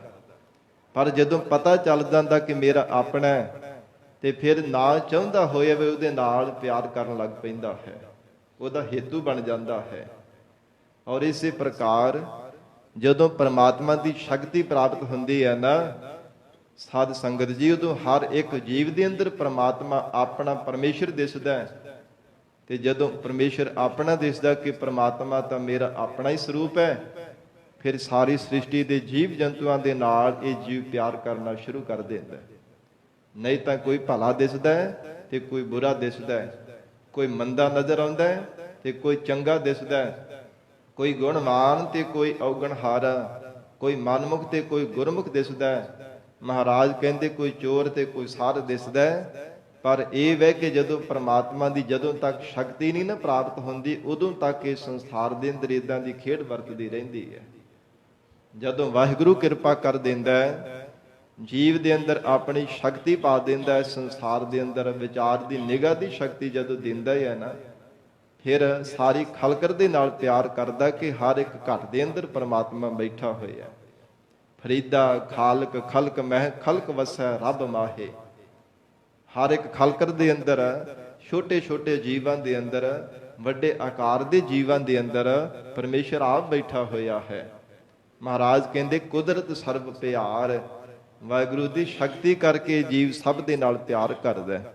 ਅਥਵਾ ਜਦੋਂ ਤੱਕ ਪ੍ਰਮਾਤਮਾ ਦੀ ਸ਼ਕਤੀ ਵਰਤਦੀ ਹੈ ਨਾ ਸਰੀਰਾਂ ਦੇ ਅੰਦਰ, ਸਾਧ ਸੰਗਤ ਜੀ, ਉਦੋਂ ਤੱਕ ਹੀ ਮਨੁੱਖ ਦੇ ਨਾਲ ਪਿਆਰ ਹੁੰਦਾ। ਜਦੋਂ ਮਰ ਜਾਂਦਾ ਉਦੋਂ ਨਹੀਂ ਕੋਈ ਮਿੱਟੀ ਦੇ ਨਾਲ ਪਿਆਰ ਕਰਦਾ, ਕੋਈ ਨਹੀਂ ਪਿਆਰ ਕਰਦਾ। ਮਰੇ ਹੋਏ ਲੋਰਥ ਦੇ ਨਾਲ, ਮਰੇ ਹੋਏ ਸਰੀਰ ਦੇ ਨਾਲ, ਮਿੱਟੀ ਦੇ ਨਾਲ ਕੋਈ ਨਹੀਂ ਪਿਆਰ ਕਰਦਾ।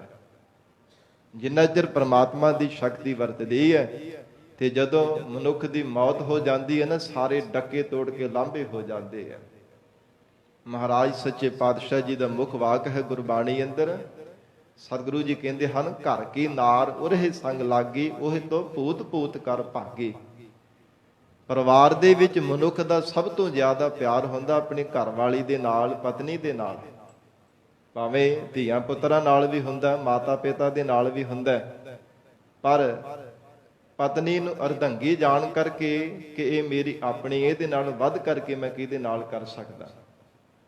ਤੇ ਸਾਧ ਸੰਗਤ ਜੀ, ਮਹਾਰਾਜ ਕਹਿੰਦੇ ਜਦੋਂ ਅੰਤ ਸਮਾਂ ਆਉਂਦਾ ਹੈ ਨਾ, ਉਹ ਤੋਂ ਭੂਤ ਭੂਤ ਕਰ ਭਾਗੀ। ਜਿਹਦੇ ਨਾਲ ਘਣਾ ਪਿਆਰ ਕਰਦਾ ਉਹ ਵੀ ਪ੍ਰੇਤ ਪ੍ਰੇਤ ਕਰਕੇ ਡੱਕੇ ਤੋੜ ਕੇ ਲਾਂਭੇ ਹੋ ਜਾਂਦੇ ਕਿ ਤੂੰ ਤਾਂ ਹੁਣ ਪ੍ਰੇਤ ਬਣ ਗਿਆ, ਤੂੰ ਤਾਂ ਹੁਣ ਮਰ ਗਿਆ, ਮਿੱਟੀ ਦੇ ਨਾਲ ਮੈਂ ਕਾਹਦਾ ਪਿਆਰ ਕਰਾਂ। ਮਹਾਰਾਜ ਕਹਿੰਦੇ ਹਨ, ਕੁਦਰਤ ਸਰਬ ਪਿਆਰ। ਉਦੋਂ ਤੱਕ ਹੀ ਸੰਸਾਰ ਦੇ ਜੀਵਾਂ ਦੇ ਨਾਲ ਪਿਆਰ ਬਣਿਆ ਰਹਿੰਦਾ ਹੈ ਜਦੋਂ ਤੱਕ ਵਾਹਿਗੁਰੂ ਦੀ ਕੁਦਰਤ ਵਰਤਦੀ ਹੈ, ਜਦੋਂ ਤੱਕ ਪ੍ਰਮਾਤਮਾ ਦੀ ਜੋਤ ਰੂਪੀ ਸ਼ਕਤੀ ਜੀਵਾਂ ਦੇ ਅੰਦਰ ਵਰਤਦੀ ਹੈ। ਨਹੀਂ ਤਾਂ ਮਹਾਰਾਜ ਕਹਿੰਦੇ ਮਿੱਟੀ ਦੇ ਨਾਲ ਕੋਈ ਵੀ ਪਿਆਰ ਨਹੀਂ ਕਰਨ ਵਾਲਾ। ਕੁਦਰਤ ਜਾਸੀ ਜਿਨਸੀ ਰੰਗੀ। ਇਹ ਪ੍ਰਮਾਤਮਾ ਦੀ ਕੁਦਰਤ ਕਰਕੇ ਹੀ ਹੈ, ਸ਼ਕਤੀ ਕਰਕੇ ਸੰਸਾਰ ਦੀਆਂ ਜਾਤਾਂ ਪ੍ਰਜਾਤਾਂ ਹਨ। ਕੋਈ ਕਿਸੇ ਤਰ੍ਹਾਂ ਦੀ, ਕੋਈ ਕਹਿੰਦਾ ਕਿ ਮੈਂ ਬ੍ਰਾਹਮਣ ਹਾਂ, ਕੋਈ ਕਹਿੰਦਾ ਖੱਤਰੀ ਹਾਂ, ਕੋਈ ਸ਼ੂਦਰ ਤੇ ਕੋਈ ਵੈਸ਼। ਮਹਾਰਾਜ ਕਹਿੰਦੇ ਇਹਨਾਂ ਦੀਆਂ ਆਪੋ ਆਪਣੀਆਂ ਸ਼ਕਤੀਆਂ ਨੇ। ਔਰ ਇਸੇ ਪ੍ਰਕਾਰ ਕੁਦਰਤ ਜਾਤੀ ਜਿਨਸੀ ਰੰਗੀ। ਜਿਨਸੀ ਕਹਿੰਦੇ ਨੇ ਜਿਵੇਂ ਸਾਧ ਸੰਗਤ ਜੀ, ਹਾਥੀ ਘੋੜੇ ਆਦਿਕ ਵੀ ਜਿਨਸਾਂ ਨੂੰ ਵਿੱਚ ਆ ਜਾਂਦੇ ਆ। ਹਾਥੀ ਘੋੜੇ ਆਦਿਕ ਇਹ ਜਿਹੜੇ ਪਸ਼ੂ ਹਨ, ਮਹਾਰਾਜ ਕਹਿੰਦੇ ਹਨ ਇਹਨਾਂ ਦੇ ਵਿੱਚ ਵੀ ਪ੍ਰਮਾਤਮਾ ਦੀ ਸ਼ਕਤੀ ਹੈ। ਫਿਰ ਰੰਗੀ ਰੰਗਾ ਰੰਗਾਂ ਦੇ ਸੰਸਾਰ ਦੇ ਜੀਵ ਹਨ, ਚਾਹੇ ਕਿੰਨੇ ਕਿੰਨੇ ਪ੍ਰਕਾਰ ਦੇ ਰੰਗ ਹਨ, ਹਰਾ ਹੈ, ਚਿੱਟਾ ਹੈ, ਕਾਲਾ ਹੈ, ਪੀਲਾ ਹੈ, ਲਾਲ ਹੈ, ਸੁਰਮੇ ਰੰਗਾ, ਕਿੰਨੇ ਕਿੰਨੇ ਰੰਗ ਹੈ। ਉਹਨਾਂ ਰੰਗਾਂ ਦੇ ਵਿੱਚ ਵੀ ਪ੍ਰਮਾਤਮਾ ਦੀ ਸ਼ਕਤੀ ਵਰਤ ਰਹੀ ਹੈ। ਕੁਦਰਤ ਜੀ ਜਹਾਨ। ਤੇ ਜਿੰਨੇ ਵੀ ਜਹਾਨ ਦੇ ਜੀਵ ਹਨ, ਸਭ ਦੇ ਅੰਦਰ ਪ੍ਰਮਾਤਮਾ ਦੀ ਕੁਦਰਤ ਹੈ। ਸਭ ਦੇ ਅੰਦਰ ਰੰਗਾ ਰੰਗਾਂ ਦੇ ਜੀਵ ਜੰਤੂ ਪੈਦਾ ਕੀਤੇ ਹੈ ਨਾ। ਮਹਾਰਾਜ ਜੀ ਦਾ ਬਚਨ ਹੈ, ਬਲਿਹਾਰੀ ਕੁਦਰਤ ਵਸਿਆ, ਤੇਰਾ ਅੰਤ ਨਾ ਜਾਈ ਲਖਿਆ। ਹੇ ਪ੍ਰਮਾਤਮਾ, ਹੇ ਅਕਾਲ ਪੁਰਖ ਵਾਹਿਗੁਰੂ, ਤੇਰੇ ਤੇ ਅਸੀਂ ਬਲਹਾਰ ਜਾਂਦੇ ਹਾਂ। ਪ੍ਰਮਾਤਮਾ ਆਪਣੀ ਬੁੱਧੀ ਦਾ ਬਲ, ਮਨ ਦਾ ਬਲ, ਸਾਰੇ ਬਲ ਹਾਰ ਕੇ ਤੁਹਾਡੇ ਤੋਂ ਕੁਰਬਾਨ ਜਾਂਦੇ ਆ। ਹੇ ਪਰਮੇਸ਼ਰ, ਤੁਹਾਡੀ ਸ਼ਕਤੀ ਨੂੰ, ਤੁਹਾਡੀ ਕੁਦਰਤ ਨੂੰ ਕੋਈ ਜਾਣ ਨਹੀਂ ਸਕਦਾ। ਐਸੇ ਅਚੰਭੇ ਦੀ ਹੈਰਾਨੀਜਨਕ ਪਰਮੇਸ਼ਰ ਦੀ ਪੈਦਾ ਕੀਤੀ ਹੋਈ ਸ਼ਕਤੀ ਹੈ। ਤੇ ਹਜੂਰ ਬਖਸ਼ਿਸ਼ ਕਰਦੇ ਨੇ, ਕੁਦਰਤ ਜੀ ਜਹਾਨ। ਇਹ ਸਾਰਾ ਜਹਾਨ ਵੀ ਪ੍ਰਮਾਤਮਾ ਦੀ ਸ਼ਕਤੀ ਕਰਕੇ ਹੈ। ਸਾਰੇ ਛੋਟੇ ਛੋਟੇ ਜੀਵ ਵੀ ਪ੍ਰਮਾਤਮਾ ਦੀ ਕੁਦਰਤ ਕਰਕੇ ਹਨ। ਕੁਦਰਤ ਨੇਕੀਆ, ਕੁਦਰਤ ਵਧੀਆ। ਜੇਕਰ ਕੋਈ ਨੇਕੀ ਭਲੇ ਦਾ ਕੰਮ ਕਰਦਾ, ਉਹ ਵੀ ਪ੍ਰਮਾਤਮਾ ਦੀ ਸ਼ਕਤੀ ਕਰਕੇ ਹੈ। ਤੇ ਵਧੀਆ ਬਦ ਕਰਦਾ, ਜਿਹੜਾ ਭਾਵ ਕਿ ਕਿਸੇ ਨਾਲ ਬਦੀ ਕਰਦਾ ਹੈ, ਝਗੜਾ ਕਰਦਾ, ਲੜਦਾ, ਕਿਸੇ ਦੇ ਨਾਲ ਲੜਾਈ ਝਗੜਾ ਕਰਦਾ, ਉਹ ਵੀ ਮਹਾਰਾਜ ਕਹਿੰਦੀ ਸ਼ਕਤੀ ਤਾਂ ਪ੍ਰਮਾਤਮਾ ਦੀ ਹੈ ਨਾ। ਜੇ ਪ੍ਰਮਾਤਮਾ ਦੀ ਸ਼ਕਤੀ ਨਾ ਹੋਵੇ ਤੇ ਇਹ ਮਨੁੱਖ ਆਪਣਾ ਹੱਥ ਵੀ ਨਹੀਂ ਹਿਲਾ ਸਕਦਾ, ਇੱਕ ਕਦਮ ਵੀ ਨਹੀਂ ਪੁੱਟ ਸਕਦਾ। ਉਹਨਾਂ ਚਿਰ ਹੀ ਹੈ ਜਿੰਨਾ ਚਿਰ ਪ੍ਰਮਾਤਮਾ ਦੀ ਸ਼ਕਤੀ ਵਰਤਦੀ ਹੈ। ਕੁਦਰਤ ਨੇਕੀਆ, ਕੁਦਰਤ ਬਦੀਆ। ਉਹਨਾਂ ਚਿਰ ਮਹਾਰਾਜ ਕਹਿੰਦੇ ਨੇਕੀਆ ਚੰਗੀਆਂ ਚੰਗੀਆਂ ਵਿਚਾਰਾਂ ਮਨ ਦੇ ਵਿੱਚ ਧਾਰਨ ਕਰਦਾ ਹੈ, ਜਿੰਨਾ ਚਿਰ ਪ੍ਰਮਾਤਮਾ ਦੀ ਸ਼ਕਤੀ ਵਰਤਦੀ ਹੈ। ਜਦੋਂ ਸ਼ਕਤੀ ਤੋਂ ਹੀਣਾ ਹੋ ਜਾਂਦਾ ਹੈ ਤੇ ਗਰੀਬ ਨਵਾਜ ਮਹਾਰਾਜ ਸੱਚੇ ਪਾਤਸ਼ਾਹ ਕਹਿੰਦੇ ਫਿਰ ਹੋਰ ਜਿਹੜੀਆਂ ਨਹੀਂ ਵਿਚਾਰਾਂ ਧਾਰਨ ਕਰਨੀਆਂ ਉਹਨਾਂ ਨੂੰ ਹਿਰਦੇ ਅੰਦਰ ਧਾਰਨ ਕਰਨ ਲੱਗ ਪੈਂਦਾ ਹੈ। ਅਜੋਗ ਵਿਚਾਰ ਧਾਰਾ ਦਾ ਫਿਰ ਧਾਰਨੀ ਬਣ ਜਾਂਦਾ ਹੈ। ਪਰ ਜਿੰਨੇ ਵੀ ਸੰਸਾਰ ਦੀਆਂ ਸ਼ਕਤੀਆਂ ਨੇ, ਮਹਾਰਾਜ ਕਹਿੰਦੇ ਕੁਦਰਤ ਨੇਕੀਆ, ਕੁਦਰਤ ਬਦੀਆ। ਭਾਵੇਂ ਨੇਕ ਸੁਭਾਅ ਵਾਲਾ, ਭਾਵੇਂ ਬਦੀ ਕਰਨ ਵਾਲਾ, ਕੋਈ ਮਾੜੇ ਸੁਭਾਅ ਵਾਲਾ, ਪਰ ਹੈ ਸਭ ਦੇ ਅੰਦਰ ਪਰਮੇਸ਼ਰ ਦੀ ਸ਼ਕਤੀ ਹੈ। ਕੁਦਰਤ ਮਾਨ ਅਭਿਮਾਨ। ਤੇ ਕੋਈ ਮਨੁੱਖ ਮਾਣ ਕਰਦਾ ਸਾਧ ਸੰਗਤ ਜੀ ਆਪਣੇ ਗੁਣਾਂ ਦਾ, ਤੇ ਕੋਈ ਅਭਿਮਾਨ ਕਰਦਾ ਆਪਣੇ ਜਾਤੀ ਦਾ ਕਿ ਮੇਰੀ ਜਾਤ ਬੜੀ ਉੱਚੀ ਹੈ। ਕੋਈ ਮਾਣ ਪਾਉਣ ਦੇ ਵਾਸਤੇ ਬੜਾ ਬੜਾ ਸੰਸਾਰ ਦੇ ਅੰਦਰ ਲੋਚਦਾ ਰਹਿੰਦਾ, ਆਸਾਂ ਲਾ ਲਾ ਕਰਕੇ ਬੈਠਦਾ ਹੈ। ਪਰ ਮਹਾਰਾਜ ਕਹਿੰਦੇ ਵੀ ਪਰਮਾਤਮਾ ਦੀ ਸ਼ਕਤੀ ਹੈ। ਜੇ ਕਿਸੇ ਨੂੰ ਮਾਣ ਮਿਲਦਾ ਹੈ ਨਾ, ਸਤਿਕਾਰ ਮਿਲਦਾ, ਉਹ ਵੀ ਪਰਮਾਤਮਾ ਦੀ ਸ਼ਕਤੀ ਕਰਕੇ ਹੈ। ਆਪਣੇ ਬਲ ਦੇ ਨਾਲ ਤਾਂ ਕੋਈ ਮਾਣ ਸਤਿਕਾਰ ਨਹੀਂ ਨਾ ਲੈ ਸਕਦਾ। ਪਰਮਾਤਮਾ ਕਿਰਪਾ ਕਰੇ, ਅਕਾਲ ਪੁਰਖ ਵਾਹਿਗੁਰੂ ਚਾਹੇ ਤਾਂ ਜੀਵ ਨੂੰ ਮਾਣ ਸਤਿਕਾਰ ਮਿਲਦਾ ਹੈ। ਤੇ ਮਹਾਰਾਜ ਕਹਿੰਦੇ ਹਨ ਭਾਵੇਂ ਜਾਤੀ ਦਾ ਅਭਿਮਾਨ ਕਰਦਾ, ਚਾਹੇ ਦੇਹੀ ਦਾ ਸਰੀਰ ਦਾ ਅਭਿਮਾਨ ਕਰਦਾ, ਉਹ ਵੀ ਪਰਮਾਤਮਾ ਦੀ ਸ਼ਕਤੀ ਕਰਕੇ ਹੈ। ਕੁਦਰਤ ਪਾਉਣ ਪਾਣੀ ਵੈ ਸੰਤਰ। ਜਿਹੜੀ ਪੌਣ ਹੈ, ਹਵਾ ਪੈਦਾ ਕੀਤੀ, ਉਹ ਵੀ ਪਰਮਾਤਮਾ ਦੀ ਸ਼ਕਤੀ ਕਰਕੇ ਹੈ। ਪਾਣੀ ਹੈ, ਉਹ ਵੀ ਪਰਮਾਤਮਾ ਦੀ ਸ਼ਕਤੀ ਕਰਕੇ ਹੈ। ਬੈਸੰਤਰ ਅੱਗ ਹੈ, ਉਹ ਵੀ ਪਰਮਾਤਮਾ ਦੀ ਸ਼ਕਤੀ ਕਰਕੇ ਹੀ ਹੈ। ਇਹਨਾਂ ਤੱਤਾਂ ਦੇ ਵਿੱਚ ਵੀ ਪਰਮਾਤਮਾ ਦੀ ਸ਼ਕਤੀ ਵਰਤ ਰਹੀ ਹੈ। ਪੰਜਾਂ ਤੱਤਾਂ ਤੋਂ ਵਾਹਿਗੁਰੂ ਨੇ ਸ੍ਰਿਸ਼ਟੀ ਬਣਾਈ ਹੈ। ਪਰ ਸਾਧ ਸੰਗਤ ਜੀ ਪਰਮਾਤਮਾ ਦੀ ਸ਼ਕਤੀ ਵਿੱਚ ਨਾ ਹੋਵੇ ਤੇ ਫਿਰ ਇਹ ਸਰੀਰ ਜਿਹੜੇ ਹੈ ਨਾ, ਇਹ ਤਾਂ ਟਿਕੇ ਨਹੀਂ ਰਹਿ ਸਕਦੇ। ਕਿਉਂਕਿ ਅੱਗ ਦਾ ਸੁਭਾਅ ਹੈ ਸਾੜਨਾ, ਪਾਣੀ ਦਾ ਸੁਭਾਅ ਹੈ ਡੋਬਣਾ। ਇਹ ਵੱਖੋ ਵੱਖਰੇ ਤੱਤਾਂ ਦੇ ਸੁਭਾਅ ਹੈ ਨਾ। ਪਰ ਦੇਖ ਲਓ, ਪੰਜ ਤੱਤਾਂ ਨੂੰ ਇੱਕੋ ਥਾਂ ਤੇ ਭਾਵੇਂ ਵਿਰੋਧੀ ਸੁਭਾਅ ਨੇ ਤੱਤਾਂ ਦੇ, ਪਰ ਪਰਮੇਸ਼ਰ ਨੇ ਇੱਕੋ ਥਾਂ ਤੇ ਟਿਕਾ ਕੇ ਸਰੀਰ ਦੇ ਅੰਦਰ ਪਾ ਕੇ ਇਹਨੂੰ ਬਣਾ ਦਿੱਤਾ। ਸਰੀਰ ਦੀ ਘਾੜਤ ਕੱਢ ਦਿੱਤੀ ਹੈ। ਪਰਮਾਤਮਾ ਦੀ ਸ਼ਕਤੀ ਕਰਕੇ ਹੀ ਹੈ ਨਾ, ਉਹਨਾਂ ਨੂੰ ਮਰਜ਼ਾਦਾ ਵਿੱਚ ਬੰਨ੍ਹ ਕੇ ਰੱਖਿਆ। ਨਹੀਂ ਤਾਂ ਦੇਖ ਲਓ, ਪਾਣੀ ਧਰਤੀ ਦੇ ਨਾਲੋਂ ਕਈ ਗੁਣਾ ਵੱਧ ਹੈ, ਕਈ ਗੁਣਾ। ਪਰ ਫਿਰ ਵੀ ਧਰਤੀ ਨੂੰ ਆਪਣੇ ਵਿੱਚ ਡੋਬਦਾ ਨਹੀਂ ਪਿਆ, ਆਪਣੇ ਵਿੱਚ ਸਮੇਟਦਾ ਨਹੀਂ ਪਿਆ। ਕਿਹਦੇ ਆਸਰੇ? ਪਰਮਾਤਮਾ ਦੀ ਸ਼ਕਤੀ ਕਰਕੇ ਹੈ। ਪਰਮਾਤਮਾ ਦੀ ਸ਼ਕਤੀ ਕਰਕੇ ਟਿਕਿਆ ਹੋਇਆ। ਨਹੀਂ ਤਾਂ ਕਈ ਗੁਣਾ ਵੱਧ ਹੋਣੇ ਕਰਕੇ ਧਰਤੀ ਨੂੰ ਕਦੇ ਦਾ ਆਪਣੇ ਵੀ ਸਮੇਟ ਲੈਂਦਾ। ਮਹਾਰਾਜ ਕਹਿੰਦੇ ਵਾਹਿਗੁਰੂ ਨੇ ਸ਼ਕਤੀ ਦੇ ਅੰਦਰ ਮਰਜ਼ਾਦਾ ਵਿੱਚ ਬੰਨ੍ਹ ਕਰਕੇ ਰੱਖਿਆ। ਔਰ ਇਸੇ ਪ੍ਰਕਾਰ ਲੱਕੜ ਦੇ ਵੀ ਸਾਧ ਸੰਗਤ ਜੀ ਗੁਪਤ ਰੂਪ ਦੇ ਵਿੱਚ ਅੱਗ ਹੁੰਦੀ ਹੈ। ਲੱਕੜ ਦੇ ਅੰਦਰ ਪਰਮਾਤਮਾ ਨੇ ਗੁਪਤ ਰੂਪ ਦੇ ਵਿੱਚ ਅੱਗ ਪਾਈ, ਉਹਦੇ ਅੰਦਰ ਵੀ ਸ਼ਕਤੀ ਹੈ। ਮਰਜ਼ਾਦਾ ਵਿੱਚ ਬੰਨ੍ਹ ਕੇ ਰੱਖਿਆ। ਜੇ ਬਾਹਰੋਂ ਕੋਈ ਅੱਗ ਲਾਵੇਗਾ ਤਾਂ ਅੰਦਰ ਦੀ ਅੱਗ ਪ੍ਰਗਟ ਹੋਵੇਗੀ। ਨਹੀਂ ਤਾਂ ਲੱਕੜ ਦੇ ਅੰਦਰ ਅੱਗ ਹੈ, ਉਹ ਤਾਂ ਜਿੱਥੇ ਵੀ ਪਈ ਹੈ ਸਭ ਨੂੰ ਸਾੜ ਕਰਕੇ ਰਾਖ ਬਣਾ ਸਕਦੀ ਹੈ, ਅੱਗ ਲੱਗ ਸਕਦੀ ਕਿਤੇ ਵੀ। ਪਰ ਪਰਮੇਸ਼ਰ ਦੀ ਬਣਾਈ ਹੋਈ ਪ੍ਰਕਿਰਤੀ ਦੀ ਮਰਜ਼ਾਦਾ ਹੈ। ਲੱਕੜ ਦੇ ਅੰਦਰ ਦੀ ਅੱਗ ਉਦੋਂ ਪ੍ਰਗਟ ਹੁੰਦੀ ਜਦੋਂ ਬਾਹਰੋਂ ਲਾਉਂਦਾ। ਮਹਾਰਾਜ ਕਹਿੰਦੇ ਵੀ ਪਰਮਾਤਮਾ ਦੀ ਸ਼ਕਤੀ ਹੈ। ਕੁਦਰਤ ਪਾਉਣ ਪਾਣੀ ਬੈ ਸੰਤਰ। ਇਹ ਜਾਣੋ ਕਿ ਵਾਹਿਗੁਰੂ ਦੀ ਸ਼ਕਤੀ ਕਰਕੇ ਹੀ ਤੱਤਾਂ ਦੇ ਸੁਭਾਅ ਹਨ। ਔਰ ਵਿਰੋਧੀ ਸੁਭਾਵਾਂ ਨੂੰ ਇੱਕ ਥਾਂ ਤੇ ਟਿਕਾ ਕਰਕੇ ਰੱਖੇ ਵੀ ਪਰਮਾਤਮਾ ਦੀ ਸ਼ਕਤੀ ਹੈ। ਕੁਦਰਤ ਧਰਤੀ ਖਾਕ। ਫਿਰ ਧਰਤੀ ਹੈ, ਇਹ ਵੀ ਪਰਮਾਤਮਾ ਦੀ ਸ਼ਕਤੀ ਕਰਕੇ ਟਿਕੀ ਹੋਈ ਹੈ। ਖਾਕ ਹੈ, ਮਿੱਟੀ ਹੈ, ਵੀ ਪਰਮਾਤਮਾ ਦੀ ਸ਼ਕਤੀ ਕਰਕੇ ਹੈ। ਮਹਾਰਾਜ ਕਹਿੰਦੇ ਖੈ ਹੋ ਜਾਣ ਵਾਲੇ ਸੰਸਾਰ ਦੇ ਜੀਵ ਹਨ, ਪਾਣੀ ਜਾਦਕ ਹਨ, ਸਭ ਕੁਝ ਹੀ ਖੈ ਹੋ ਜਾਣ ਵਾਲਾ ਹੈ। ਪਰ ਉਹਨਾਂ ਚਿਰ ਬਰਕਰਾਰ ਹੈ ਜਿੰਨਾ ਚਿਰ ਪਰਮੇਸ਼ਰ ਦੀ ਸ਼ਕਤੀ ਵਰਤ ਰਹੀ ਹੈ। ਸਭ ਤੇਰੀ ਕੁਦਰਤ ਤੂੰ ਕਾਦਰ ਕਰਤਾ। हे ਅਕਾਲ ਪੁਰਖ ਪਰਮਾਤਮਾ, ਸਾਰੀ ਤੇਰੀ ਪੈਦਾ ਕੀਤੀ ਹੋਈ ਕੁਦਰਤ ਹੈ, ਸਾਰੀ ਤੁਹਾਡੀ ਸ਼ਕਤੀ ਵਰਤ ਰਹੀ ਹੈ। ਤੂੰ ਸਾਰੀ ਸ੍ਰਿਸ਼ਟੀ ਦਾ ਕਰਤਾ ਕਰਨਹਾਰਾ ਹੈ, ਸਾਰਿਆਂ ਨੂੰ ਪੈਦਾ ਕਰਨ ਵਾਲਾ, ਸਭ ਦਾ ਤੂੰ ਕਾਦਰ ਹੈ। ਪਾਕੀ ਨਾਈ ਪਾਕ। ਤੇ ਪ੍ਰਮਾਤਮਾ ਪਾਕੀ ਨਾਮ ਪਵਿੱਤਰ ਦਾ ਹੈ। ਪਰਮੇਸ਼ਰ ਤੁਹਾਡੀ ਨਾਈ ਵਡਿਆਈ ਵੀ ਪਵਿੱਤਰ ਹੈ। हे ਪ੍ਰਮਾਤਮਾ ਤੁਹਾਡਾ ਸਰੂਪ ਵੀ ਸਦਾ ਪਵਿੱਤਰ ਹੈ। ਪਰਮਾਤਮਾ ਨਾਈ ਤੁਹਾਡਾ ਨਾਮ ਵੀ ਉਜਲ ਹੈ, ਤੁਹਾਡਾ ਸਰੂਪ ਵੀ ਮਹਾਰਾਜ ਉਜਲ ਹੈ। ਨਾਨਕ ਹੁਕਮੈ ਅੰਦਰ ਵੇਖੈ। ਸਤਿਗੁਰੂ ਨਾਨਕ ਦੇਵ ਸਾਹਿਬ ਮਹਾਰਾਜ ਬਖਸ਼ਿਸ਼ ਕਰ ਰਹੇ ਹੈ। ਕਹਿੰਦੇ ਉਹ ਪਰਮਾਤਮਾ ਆਪਣੀ ਰਾਜਾ ਦੇ ਵਿੱਚ ਹੀ ਸਭ ਦੇ ਅੰਦਰ ਬੈਠ ਕਰਕੇ ਸਾਰੇ ਜੀਵਾਂ ਨੂੰ ਦੇਖਦਾ ਪਿਆ ਹੈ। ਸਭ ਦੇ ਅੰਦਰ ਦੀ ਜਾਣਨ ਵਾਲਾ, ਸਭ ਦੇ ਅੰਦਰ ਜੋਤ ਰੂਪ ਹੋ ਕਰਕੇ ਪਰਮੇਸ਼ਰ ਬੈਠਾ ਹੋਇਆ ਹੈ। ਹਰ ਇੱਕ ਘਰ ਦੇ ਅੰਦਰ ਪਰਮਾਤਮਾ ਚੌਂਕੜਾ ਲਗਾ ਕਰਕੇ ਬੈਠਾ ਹੈ। ਮਹਾਰਾਜ ਕਹਿੰਦੇ ਨਾਨਕ ਹੁਕਮੈ ਅੰਦਰ ਵੇਖੈ। ਮਹਾਰਾਜ ਕਹਿੰਦੇ ਸਾਰੀ ਸ੍ਰਿਸ਼ਟੀ ਦੇ ਅੰਦਰ ਉਹ ਪਰਮਾਤਮਾ ਹੁਕਮੀ ਪਰਮੇਸ਼ਰ ਵਰਤ ਰਿਹਾ ਤੇ ਸਭ ਦੇ ਅੰਦਰ ਦੀ ਜਾਣਨ ਵਾਲਾ, ਸਭ ਦੇ ਅੰਦਰ ਨੂੰ ਦੇਖਣ ਵਾਲਾ ਕਿ ਕਿੱਦਾਂ ਦੇ ਮਨ ਦੇ ਅੰਦਰ ਵਿਚਾਰ ਚੱਲ ਰਹੇ ਆ। ਚੰਗੇ ਵਿਚਾਰ ਹਨ ਚਾਹੇ ਮੰਦੇ ਹੈ। ਇਹ ਮਨੁੱਖ ਹਿਰਦਿਓਂ ਸ਼ੁੱਧ ਹੈ ਕਿ ਭਾਵੇਂ ਚਾਹੇ ਪਾਪ ਕਰਮਾਂ ਦੀ ਮੈਲ ਦੇ ਨਾਲ ਭਰਿਆ ਹੋਇਆ।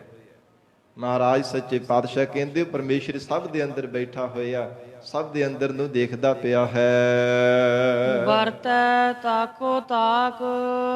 ਇਸ ਕਰਕੇ ਇਹ ਜੀਵਾ ਉਹ ਪਰਮਾਤਮਾ ਅਕਾਲ ਪੁਰਖ ਵਾਹਿਗੁਰੂ ਸਾਰੇ ਜੀਵਾਂ ਦੇ ਵਿੱਚ ਵਰਤਣ ਵਾਲੇ ਪਰਮੇਸ਼ਰ ਨੂੰ ਤੱਕਣਾ ਕਰ। ਤਾਕੋ ਤਾਕ, ਦੇਖਣਾ ਕਰ ਪਰਮਾਤਮਾ ਨੂੰ ਜਿਹੜਾ ਹਰ ਸਮੇਂ ਤੇਰੇ ਅੰਦਰ ਬੈਠਾ ਹੋਇਆ, ਤੈਨੂੰ ਦੇਖਦਾ ਪਿਆ, ਤੈਨੂੰ ਸੁਣਦਾ ਪਿਆ ਹੈ। ਤੇਰੀ ਹਰ ਇੱਕ ਹਰਕਤ ਨੂੰ ਦੇਖਦਾ ਤੇ ਸੁਣਦਾ। ਜੋ ਕੁਝ ਤੂੰ ਬੋਲਦਾ ਹੈ, ਜੋ ਕੁਝ ਸੁਣਦਾ ਹੈ, ਜੋ ਕੁਝ ਦੇਖਦਾ ਹੈ, ਜ਼ਿੰਦਗੀ ਵਿੱਚ ਜੋ ਵੀ ਤੂੰ ਕਦਮ ਪੁੱਟਦਾ, ਪਰਮਾਤਮਾ ਹਰ ਇੱਕ ਤੇਰਾ ਪੁੱਟਿਆ ਹੋਇਆ ਕਦਮ ਦੇਖਦਾ ਹੈ। ਮਹਾਰਾਜ ਕਹਿੰਦੇ ਵਰਤੈ ਤਾਕੋ ਤਾਕ। ਜੇ ਤੱਕਣਾ ਹੀ ਹੈ ਤਾਂ ਪਰਮਾਤਮਾ ਨੂੰ ਤੱਕ, ਦੇਖਣਾ ਹੀ ਹੈ ਤਾਂ ਉਸ ਪਰਮੇਸ਼ਰ ਨੂੰ ਦੇਖ ਜੋ ਤੇਰੇ ਅੰਦਰ ਬੈਠਾ ਹੋਇਆ, ਤੈਨੂੰ ਦੇਖਦਾ ਪਿਆ। ਹੋਰ ਸੰਸਾਰ ਨੂੰ ਐਵੇਂ ਰੰਗਾ ਰੰਗਾ ਦੀ ਦੁਨੀਆ ਨੂੰ ਦੇਖਦਾ ਰਹਿਣਾ, ਕਦੇ ਪਰਾਈ ਰੂਪਾਂ ਨੂੰ ਦੇਖਦਾ ਰਹਿੰਦਾ, ਕਦੇ ਕਿਸੇ ਨੂੰ ਤੱਕਦਾ ਰਹਿੰਦਾ, ਕਦੇ ਕਿਸੇ ਨੂੰ ਤੱਕਦਾ ਰਹਿੰਦਾ। ਜੇ ਤੱਕਣਾ ਹੈ ਤੇ ਮਹਾਰਾਜ ਕਹਿੰਦੇ ਉਹਨੂੰ ਤੱਕ ਜਿਹੜਾ ਤੈਨੂੰ ਹਰ ਸਮੇਂ ਤੱਕਦਾ ਪਿਆ। ਆਪਣੇ ਅੰਤਰਮੁਖੀ ਚਿੱਤ ਬਿਰਤੀ ਕਰਕੇ ਉਸ ਪਰਮਾਤਮਾ ਨੂੰ ਦੇਖ, ਉਹ ਵਾਹਿਗੁਰੂ ਤੇਰੇ ਅੰਦਰ ਹੀ ਬੈਠਾ ਹੈ। ਵਰਤੈ ਤਾਕੋ ਤਾਕ। ਤਾਕ ਨਾਮ ਬਲ ਦਾ ਹੈ। ਉਹ ਪ੍ਰਮਾਤਮਾ ਹਰ ਇੱਕ ਦੇ ਜੀਵ ਦੇ ਅੰਦਰ ਦੇ ਬਲ ਨੂੰ ਤੱਕਦਾ ਪਿਆ ਕਿ ਕਿੰਨਾ ਕੁ ਇਹਦੇ ਅੰਦਰ ਬਲ ਹੈ। ਬੜਾ ਭਾਵੇਂ ਆਪਣੇ ਆਪ ਨੂੰ ਬਲੀ ਮੰਨਦਾ, ਤਨ ਕਰਕੇ ਮੰਨਦਾ, ਕੋਈ ਮਨ ਕਰਕੇ ਕਹਿੰਦਾ ਕਿ ਮੇਰੇ ਅੰਦਰ ਆਤਮਿਕ ਬਲ ਹੈ। ਮਹਾਰਾਜ ਕਹਿੰਦੇ ਪਰਮੇਸ਼ਰ ਜਾਣਦਾ ਕਿੰਨਾ ਕੁ ਤੇਰੇ ਕੋਲ ਬਲ ਹੈ, ਜਿੰਨੇ ਕੋ ਪਰਮਾਤਮਾ ਨੇ ਸਮਰੱਥਾ ਦਿੱਤੀ ਹੈ। ਇਸ ਕਰਕੇ ਪਾਤਸ਼ਾਹ ਜੀ ਕਹਿੰਦੇ ਵਾਹਿਗੁਰੂ ਦੇ ਸਰੂਪ ਨੂੰ ਤੱਕਣਾ ਕਰ। ਪੌੜੀ ਆਪੀ ਨੈ ਭੋਗ ਭੋਗ ਕੈ। ਪੌੜੀ ਦੇ ਅੰਦਰ ਸਤਿਗੁਰੂ ਨਾਨਕ ਦੇਵ ਸਾਹਿਬ ਸੱਚੇ ਪਾਤਸ਼ਾਹ ਉਪਦੇਸ਼ ਦਿੰਦੇ ਆ, ਹੇ ਪ੍ਰਾਣਧਾਰੀ ਜੀਵ, ਸੰਸਾਰ ਦੇ ਅੰਦਰ ਆਪਣੀ ਪਰਾਰਬਧ ਅਨੁਸਾਰ ਤੂੰ ਪਦਾਰਥਾਂ ਨੂੰ ਭੋਗਦਾ ਹੈ ਜਾਂ ਫਿਰ ਸੰਸਾਰ ਦੇ ਵਿਸ਼ੇ ਸੁਖਾਂ ਨੂੰ ਭੋਗਦਾ ਹੈ। ਹੋਏ ਭਸਮੜ ਭੌਰ ਸਿਧਾਇਆ। ਪਰ ਮਹਾਰਾਜ ਕਹਿੰਦੇ ਜਿੰਨਾ ਚਿਰ ਸੰਸਾਰ ਦੇ ਸੁਖਾਂ ਨੂੰ ਭੋਗਦਾ ਰਹਿੰਦਾ, ਸੰਸਾਰ ਦੇ ਕਦੇ ਵਿਕਾਰਾਂ ਨੂੰ, ਵਿਸ਼ੇ ਸੁਖਾਂ ਨੂੰ ਭੋਗਣ ਦੇ ਵਿੱਚ ਲੱਗਾ ਰਹਿੰਦਾ, ਜਾਂ ਫਿਰ ਪਦਾਰਥਾਂ ਦਾ ਹੀ ਭੋਗੀ ਬਣਿਆ ਰਹਿੰਦਾ, ਕਦੇ ਪਦਾਰਥਾਂ ਦਾ ਸੁਖ ਲੈ ਲਿਆ, ਕਦੇ ਵਿਕਾਰਾਂ ਦਾ, ਕਦੇ ਵਿਸ਼ੇ ਸੁਖਾਂ ਨੂੰ ਜੀਵਨ ਦੇ ਅੰਦਰ ਧਾਰਨ ਕਰ ਲਿਆ। ਮਹਾਰਾਜ ਕਹਿੰਦੇ ਬਸ ਇੱਥੋਂ ਤੱਕ ਜ਼ਿੰਦਗੀ ਹੈ। ਜਿਹੜਾ ਮਨੁੱਖ ਸੰਸਾਰ ਦੇ ਵਿਸ਼ੇ ਸੁਖਾਂ ਦਾ ਭੋਗੀ ਬਣ ਜਾਂਦਾ, ਉਹਨੂੰ ਇਉਂ ਪ੍ਰਤੀਤ ਹੁੰਦਾ ਕਿ ਮੈਂ ਵਿਸ਼ਿਆਂ ਨੂੰ ਭੋਗਦਾ ਪਿਆ। ਪਰ ਕਹਿੰਦੇ ਪਤਾ ਹੀ ਉਦੋਂ ਲੱਗਦਾ ਜਦੋਂ ਵਿਸ਼ੇ ਵਿਕਾਰ ਜੀਵ ਨੂੰ ਭੋਗ ਕਰਕੇ ਚਲੇ ਜਾਂਦੇ, ਬਾਅਦ ਮੱਥੇ ਤੇ ਹੱਥ ਮਾਰਦਾ, ਫਿਰ ਪਛਤਾਤਾਪ ਕਰਦਾ। ਮਹਾਰਾਜ ਧੰਨ ਗੁਰੂ ਨਾਨਕ ਦੇਵ ਸਾਹਿਬ ਪਾਤਸ਼ਾਹ ਜੀ ਕਹਿੰਦੇ ਆਪੀ ਨ ਭੋਗ ਭੋਗ ਕੈ ਹੋਏ ਭਸਮੜ ਭੌਰ ਸਿਧਾਇਆ। ਕਹਿੰਦੇ ਹਨ ਕਿ ਫਿਰ ਜੋ ਭਸਮ ਦੀ ਮੜੀ ਬਣ ਕਰਕੇ, ਇਹਨੇ ਭਸਮ ਬਣ ਕਰਕੇ ਮੜੀ ਬਣ ਜਾਣਾ ਕੀਤਾ ਤੇ ਫਿਰ ਕੀ ਹੈ, ਫਿਰ ਪਰਲੋਕ ਰਸਤੇ ਨੂੰ ਸਾਧ ਸੰਗਤ ਜੀ ਜਮਾਂ ਨੇ ਸਦਾਇਆ ਤੋਰਨਾ ਕੀਤਾ। ਫਿਰ ਪਰਲੋਕ ਰਸਤੇ ਜੀਵ ਨੇ ਚੱਲਣਾ ਕੀਤਾ। ਫਿਰ ਪੱਲੇ ਕੀ ਗਿਆ, ਜਿੱਦਾਂ ਦੀ ਪਰਾਰਬਧ ਕਮਾਈ ਹੈ, ਜਿੱਦਾਂ ਦੇ ਕਰਮ ਸੰਚਿਤ ਕੀਤੇ ਸਨ, ਉਹ ਕਰਮ ਜੀਵ ਦੇ ਨਾਲ ਜਾਣਾ ਕੀਤੇ ਆ। ਤੇ ਜਿਹੜੇ ਵਿਸ਼ੇ ਸੁੱਖਾਂ ਨੂੰ ਭੋਗਦਾ ਸੀ ਨਾ, ਖਿਨ ਮਾਤਰ ਸਮੇਂ ਵਿੱਚ ਹੀ ਸਾਰੇ ਦੇ ਸਾਰੇ ਸੁੱਖ ਵਿਸਰ ਜਾਂਦੇ ਆ, ਸਾਰੇ ਸੁੱਖ ਸੰਸਾਰ ਦੇ ਭੁੱਲ ਜਾਂਦੇ ਹਨ। ਵੱਡਾ ਹੋਆ ਦੁਨੀਦਾਰ।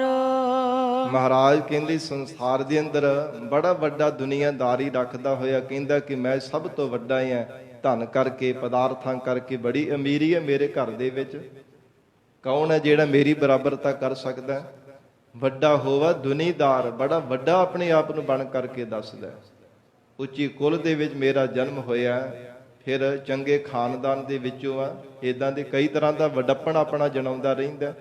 ਮਹਾਰਾਜ ਕਹਿੰਦੇ ਦੁਨੀਆਦਾਰੀ ਦੇ ਅੰਦਰ, ਸੰਸਾਰ ਦੇ ਅੰਦਰ ਭਾਵੇਂ ਬੜਾ ਵੱਡਾ ਬਣ ਕੇ ਦੱਸਦਾ ਹੈ, ਗਲ ਸੰਗਲ ਘਤ ਚਲਾਇਆ। ਪਰ ਅੰਤ ਸਮੇਂ ਗਲ ਦੇ ਵਿੱਚ ਸੰਗਲ ਪਾ ਕੇ ਜੀਵ ਨੂੰ ਧੱਕ ਕਰਕੇ ਲੈ ਕੇ ਜਾਂਦੇ ਆ, ਜਦੋਂ ਜਮ ਸਜ਼ਾਵਾਂ ਦਿੰਦੇ ਹਨ।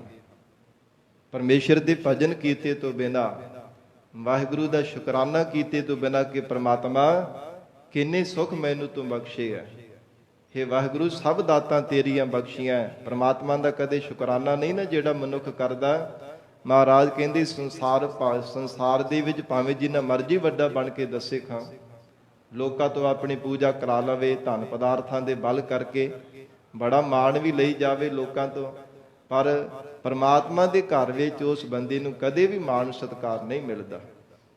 ਜਿਹੜਾ ਪਰਮੇਸ਼ਰ ਨੂੰ ਭੁਲਾ ਦਿੰਦਾ, ਅਕਿਰਤ ਕਣ ਬਣ ਜਾਂਦਾ, ਰੱਬ ਦੀਆਂ ਦਿੱਤੀਆਂ ਹੋਈਆਂ ਦਾਤਾਂ ਨੂੰ ਭੁਲਾ ਕੇ ਕਦੇ ਉਹਦਾ ਸ਼ੁਕਰਾਨਾ ਨਹੀਂ ਨਾ ਕਰਦਾ, ਸਾਧ ਸੰਗਤ ਜੀ ਉਹਨੂੰ ਅਕਿਰਤ ਕਣ ਕਿਹਾ ਜਾਂਦਾ। ਕਿਸੇ ਦੇ ਕੀਤੇ ਹੋਏ ਉਪਕਾਰ ਨੂੰ ਭੁਲਾ ਦੇਣਾ, ਤੇ ਪ੍ਰਮਾਤਮਾ ਦੇ ਸਾਡੇ ਤੇ ਕਿੰਨੇ ਕਿੰਨੇ ਉਪਕਾਰ ਕੀਤੇ ਗਿਣੇ ਹੀ ਨਹੀਂ ਜਾ ਸਕਦੇ। 84 ਲੱਖ ਜੂਨਾਂ ਤੋਂ ਕੱਢ ਕੇ ਮਨੁੱਖਾ ਜੀਵਨ ਦਿੱਤਾ, ਫਿਰ ਧਨ ਪਦਾਰਥ ਬਖਸ਼ੇ ਸੁੱਖਾਂ ਵਾਸਤੇ, ਸਹਾਇਤਾ ਲਈ ਧੀਆਂ ਪੁੱਤਰ ਪਰਿਵਾਰ ਦਿੱਤਾ, ਗਿਣੇ ਨਹੀਂ ਜਾ ਸਕਦੇ। ਸਾਧ ਸੰਗਤ ਜੀ ਕਿੰਨੀਆਂ ਕਿੰਨੀਆਂ ਦਾਤਾਂ ਦੇ ਸੁੱਖ ਪਰਮੇਸ਼ਰ ਨੇ ਦਿੱਤੇ ਆ, ਸਾਡੇ ਤੇ ਉਪਕਾਰ ਕੀਤੇ ਹਨ। ਮਹਾਰਾਜ ਸੱਚੇ ਪਾਤਸ਼ਾਹ ਹਜੂਰ ਕਹਿੰਦੇ ਮਿਲੇ ਹੋਏ ਸੁੱਖਾਂ ਦਾ ਜੇਕਰ ਸ਼ੁਕਰਾਨਾ ਨਹੀਂ ਨਾ ਕਰਦਾ, ਗਲ ਸੰਗਲ ਘੱਤ ਚਲਾਇਆ। ਫਿਰ ਕਹਿੰਦੇ ਹਨ ਕਿ ਪਰਲੋਕ ਰਸਤੇ ਨੂੰ ਚਲਾਇਆ ਜਾਂਦਾ ਗਲ ਵਿੱਚ ਸੰਗਲ ਪਾ ਕਰਕੇ, ਗਲ ਦੇ ਵਿੱਚ ਫਾਹਾ ਪਾ ਕੇ ਜਮ ਚਲਾਉਂਦੇ ਹਨ। ਅੱਗੇ ਕਰਨੀ ਕੀਰਤ ਵਾਚੀਐ। ਅੱਗੇ ਫਿਰ ਧਰਮਰਾਜ ਦੇ ਘਰ ਦੇ ਵਿੱਚ ਮਨੁੱਖ ਦੀ ਕਰਨੀ ਵਾਚੀ ਜਾਂਦੀ ਹੈ, ਵਿਚਾਰ ਕੀਤੀ ਜਾਂਦੀ ਕਿ ਕਿੱਦਾਂ ਦੀ ਜੀਵਨ ਦੇ ਵਿੱਚ ਇਹਨੇ ਕਰਨੀ ਕੀਤੀ ਹੈ, ਕਿੱਦਾਂ ਦੇ ਕਰਮ ਕਮਾਏ ਹਨ। ਵਾਚੀ ਹੈ, ਵਿਚਾਰ ਕੀਤੀ ਜਾਂਦੀ ਹੈ ਮਨੁੱਖ ਦੇ ਚੰਗੇ ਮੰਦੇ ਕਰਮਾਂ ਦੀ। ਅੱਗੇ ਕਰਨੀ ਕੀਰਤ ਵਾਚੀ ਹੈ, ਤੇ ਉਹਦੇ ਅਨੁਸਾਰ ਹੀ ਮਨੁੱਖ ਦਾ ਜਸ ਹੁੰਦਾ ਹੈ। ਜੇ ਤਾਂ ਪਰਮੇਸ਼ਰ ਦਾ ਜਸ ਕੀਤਾ ਹੁੰਦਾ ਤੇ ਤਾਂ ਫਿਰ ਉੱਥੇ ਜਾ ਕੇ ਵੀ ਜਸ ਮਿਲਦਾ। ਤੇ ਜੇ ਸਾਧ ਸੰਗਤ ਜੀ ਕਦੇ ਵੀ ਰੱਬ ਦਾ ਸ਼ੁਕਰਾਨਾ ਨਹੀਂ ਕੀਤਾ, ਪਰਮੇਸ਼ਰ ਨੂੰ ਕਦਾਚਿਤ ਵੀ ਯਾਦ ਨਹੀਂ ਕੀਤਾ, ਤੇ ਫਿਰ ਪਰਮਾਤਮਾ ਦੇ ਘਰ ਦੇ ਵਿੱਚ ਜਸ ਨਹੀਂ ਮਿਲਦਾ। ਮਹਾਰਾਜ ਕਹਿੰਦੇ ਫਿਰ ਨਰਕਾਂ ਦੇ ਵਿੱਚ ਧੂ ਕਰਕੇ ਜੀਵ ਨੂੰ ਪਾਇਆ ਜਾਂਦਾ, ਜੀਵ ਨੂੰ ਸਜ਼ਾਵਾਂ ਮਿਲਦੀਆਂ ਨੇ। ਇਉਂ ਅੱਗੇ ਕਰਨੀ ਕੀਰਤ ਵਾਚੀ ਹੈ। ਹੇ ਜੀਵ, ਤੇਰੀ ਕਰਨੀ ਤੇਰੇ ਕਰਮਾਂ ਦੀ ਵਿਚਾਰ ਹੋਣੀ ਹੈ, ਨਾ ਕਿ ਪਰਮਾਤਮਾ ਦੇ ਘਰ ਤੋਂ ਵੱਡਾ ਤੇ ਛੋਟਾ ਗਿਣਿਆ ਜਾਣਾ। ਉੱਥੇ ਪਰਮਾਤਮਾ ਦੇ ਘਰ ਦੇ ਵਿੱਚ ਗੁਣ ਔਗੁਣਾ ਦੀ ਵਿਚਾਰ ਹੋਵੇਗੀ। ਬਹਿ ਲੇਖਾ ਕਰ ਸਮਝਾਇਆ। ਜੋ ਧਰਮਰਾਜ ਜੀ ਨੂੰ ਬਿਠਾਇਆ ਹੋਇਆ ਨਾ ਪਰਮਾਤਮਾ ਨੇ, ਕਹਿੰਦੇ ਫਿਰ ਜੀਵ ਨੂੰ ਪਾਸ ਬਿਠਾ ਕਰਕੇ ਬਹਿ ਲੇਖਾ ਕਰ ਸਮਝਾਇਆ। ਚੰਗੀ ਤਰ੍ਹਾਂ ਫਿਰ ਉਹਨੂੰ ਸਮਝਾਇਆ ਜਾਂਦਾ। ਐ ਸਾਹਮਣੇ ਜਿਵੇਂ ਸਕਰੀਨ ਲੱਗੀ ਹੋਵੇ ਨਾ, ਤੇ ਉਹਦੇ ਵਿੱਚ ਸਾਰਾ ਕੁਝ ਦਿਸ ਪੈਂਦਾ, ਜਿਹੜੀ ਵੀਡੀਓ ਰਿਕਾਰਡਿੰਗ ਹੋਈ ਹੁੰਦੀ ਹੈ। ਜਿੱਦਾਂ ਦੀ ਮਨੁੱਖ ਨੇ ਚੋਰੀ ਕੀਤੀ ਹੋਵੇ, ਅਪਰਾਧੀ ਹੋਵੇ, ਚਾਹੇ ਨਾ ਅਪਰਾਧ ਕੀਤਾ ਹੋਵੇ, ਗੁਨਹਗਾਰ ਹੋਵੇ, ਸਾਰਾ ਕੁਝ ਹੀ ਸਾਹਮਣੇ ਪਤਾ ਲੱਗ ਜਾਂਦਾ। ਏਦਾਂ ਮਹਾਰਾਜ ਕਹਿੰਦੇ ਹਨ ਪਰਮਾਤਮਾ ਦੇ ਘਰ ਦੇ ਵਿੱਚ ਵੱਡੀ ਜਦੋਂ ਸਕਰੀਨ ਜਿੱਦਾਂ ਪਰਦਾ ਲੱਗਦਾ ਨਾ, ਸਾਰਾ ਕੁਝ ਹੀ ਜ਼ਾਹਰ ਹੋ ਜਾਂਦਾ। ਸਾਰੀ ਜ਼ਿੰਦਗੀ ਦੀ ਵੀਡੀਓ ਮਨੁੱਖ ਦੀ ਸਾਹਮਣੇ ਜ਼ਾਹਰ ਹੋ ਜਾਂਦੀ ਹੈ, ਕਿਹੜੇ ਕਿਹੜੇ ਚੰਗੇ ਕਰਮ ਕੀਤੇ, ਕਿਹੜੇ ਮੰਦੇ ਕੀਤੇ ਆ। ਜ਼ਿੰਦਗੀ ਵਿੱਚ ਕਿੰਨਾ ਝੂਠ ਬੋਲਿਆ ਤੇ ਕਿੰਨਾ ਸੱਚ ਬੋਲਿਆ, ਕਿੰਨੀ ਧਰਮ ਦੀ ਕਿਰਤ ਕੀਤੀ ਤੇ ਕਿੰਨੀ ਠੱਗੀ ਮਾਰ ਮਾਰ ਕੇ ਕਮਾਈ ਕੀਤੀ ਹੈ। ਉਹ ਸਾਰਾ ਕੁਝ ਹੀ ਸਾਹਮਣੇ ਪਰਦੇ ਤੇ ਜ਼ਾਹਰ ਹੋ ਜਾਂਦਾ। ਜਿਵੇਂ ਪਰਦਾ ਲਾਈ ਤੇ ਵੱਡੀ ਸਕਰੀਨ ਦੇਖਦੀ ਹੈ ਨਾ, ਫੋਟੋ ਵੱਡੀ ਦਿਸਦੀ ਹੈ, ਉਹ ਪ੍ਰਮਾਤਮਾ ਦੇ ਘਰ ਦਾ ਪਰਦਾ ਇਦਾਂ ਦਾ ਹੈ, ਕੁਝ ਵੀ ਸਾਧ ਸੰਗਤ ਜੀ ਲੁਕਿਆ ਨਹੀਂ ਰਹਿੰਦਾ। ਤੇ ਮਹਾਰਾਜ ਸੱਚੇ ਪਾਤਸ਼ਾਹ ਧੰਨ ਗੁਰੂ ਨਾਨਕ ਦੇਵ ਸਾਹਿਬ ਪਾਤਸ਼ਾਹ ਕਹਿੰਦੇ ਹਨ ਬਹਿ ਲੇਖਾ ਕਰ ਸਮਝਾਇਆ। ਜੀਵ ਦੇ ਕਰਮਾਂ ਦਾ ਲੇਖਾ ਜੋਖਾ ਕਰਕੇ ਫਿਰ ਸਮਝਾਇਆ ਜਾਂਦਾ। ਭਾਵੇਂ ਜਾ ਕਰਕੇ ਪਛਤਾਉਂਦਾ ਵੀ ਹੈ ਕਿ ਹੁਣ ਇੱਕ ਵਾਰ ਮੈਨੂੰ ਮੌਕਾ ਦੇ ਦੇਵੋ, ਪਰ ਧਰਮ ਰਾਜਾ ਫਿਰ ਸਮਝਾਉਂਦਾ, ਕਹਿੰਦੀ ਤੈਨੂੰ ਜ਼ਿੰਦਗੀ ਮਿਲੀ ਸੀ, ਤੈਨੂੰ ਸ਼ੁਭ ਅਵਸਰ ਮਿਲਿਆ ਸੀਗਾ ਭਜਨ ਬੰਦਗੀ ਕਰਕੇ ਜੀਵਨ ਸਫਲ ਕਰਨੇ ਦਾ, ਤੂੰ ਤਾਂ ਕਦਰ ਨਹੀਂ ਕੀਤੀ ਪਰਮਾਤਮਾ ਦੇ ਬਖਸ਼ੇ ਹੋਏ ਅਮੋਲਕ ਜੀਵਨ ਦੀ। ਇਹ ਹੀਰਿਆਂ ਵਰਗੀ ਦੇਹ ਰੱਬ ਨੇ ਤੈਨੂੰ ਦਿੱਤੀ ਸੀ, ਤੂੰ ਤਾਂ ਕੌਡੀਆਂ ਦੇ ਭਾਅ ਗਵਾ ਦਿੱਤੀ। ਪਰਮਾਤਮਾ ਦਾ ਕਦੇ ਸ਼ੁਕਰਾਨਾ ਵੀ ਨਹੀਂ ਕੀਤਾ।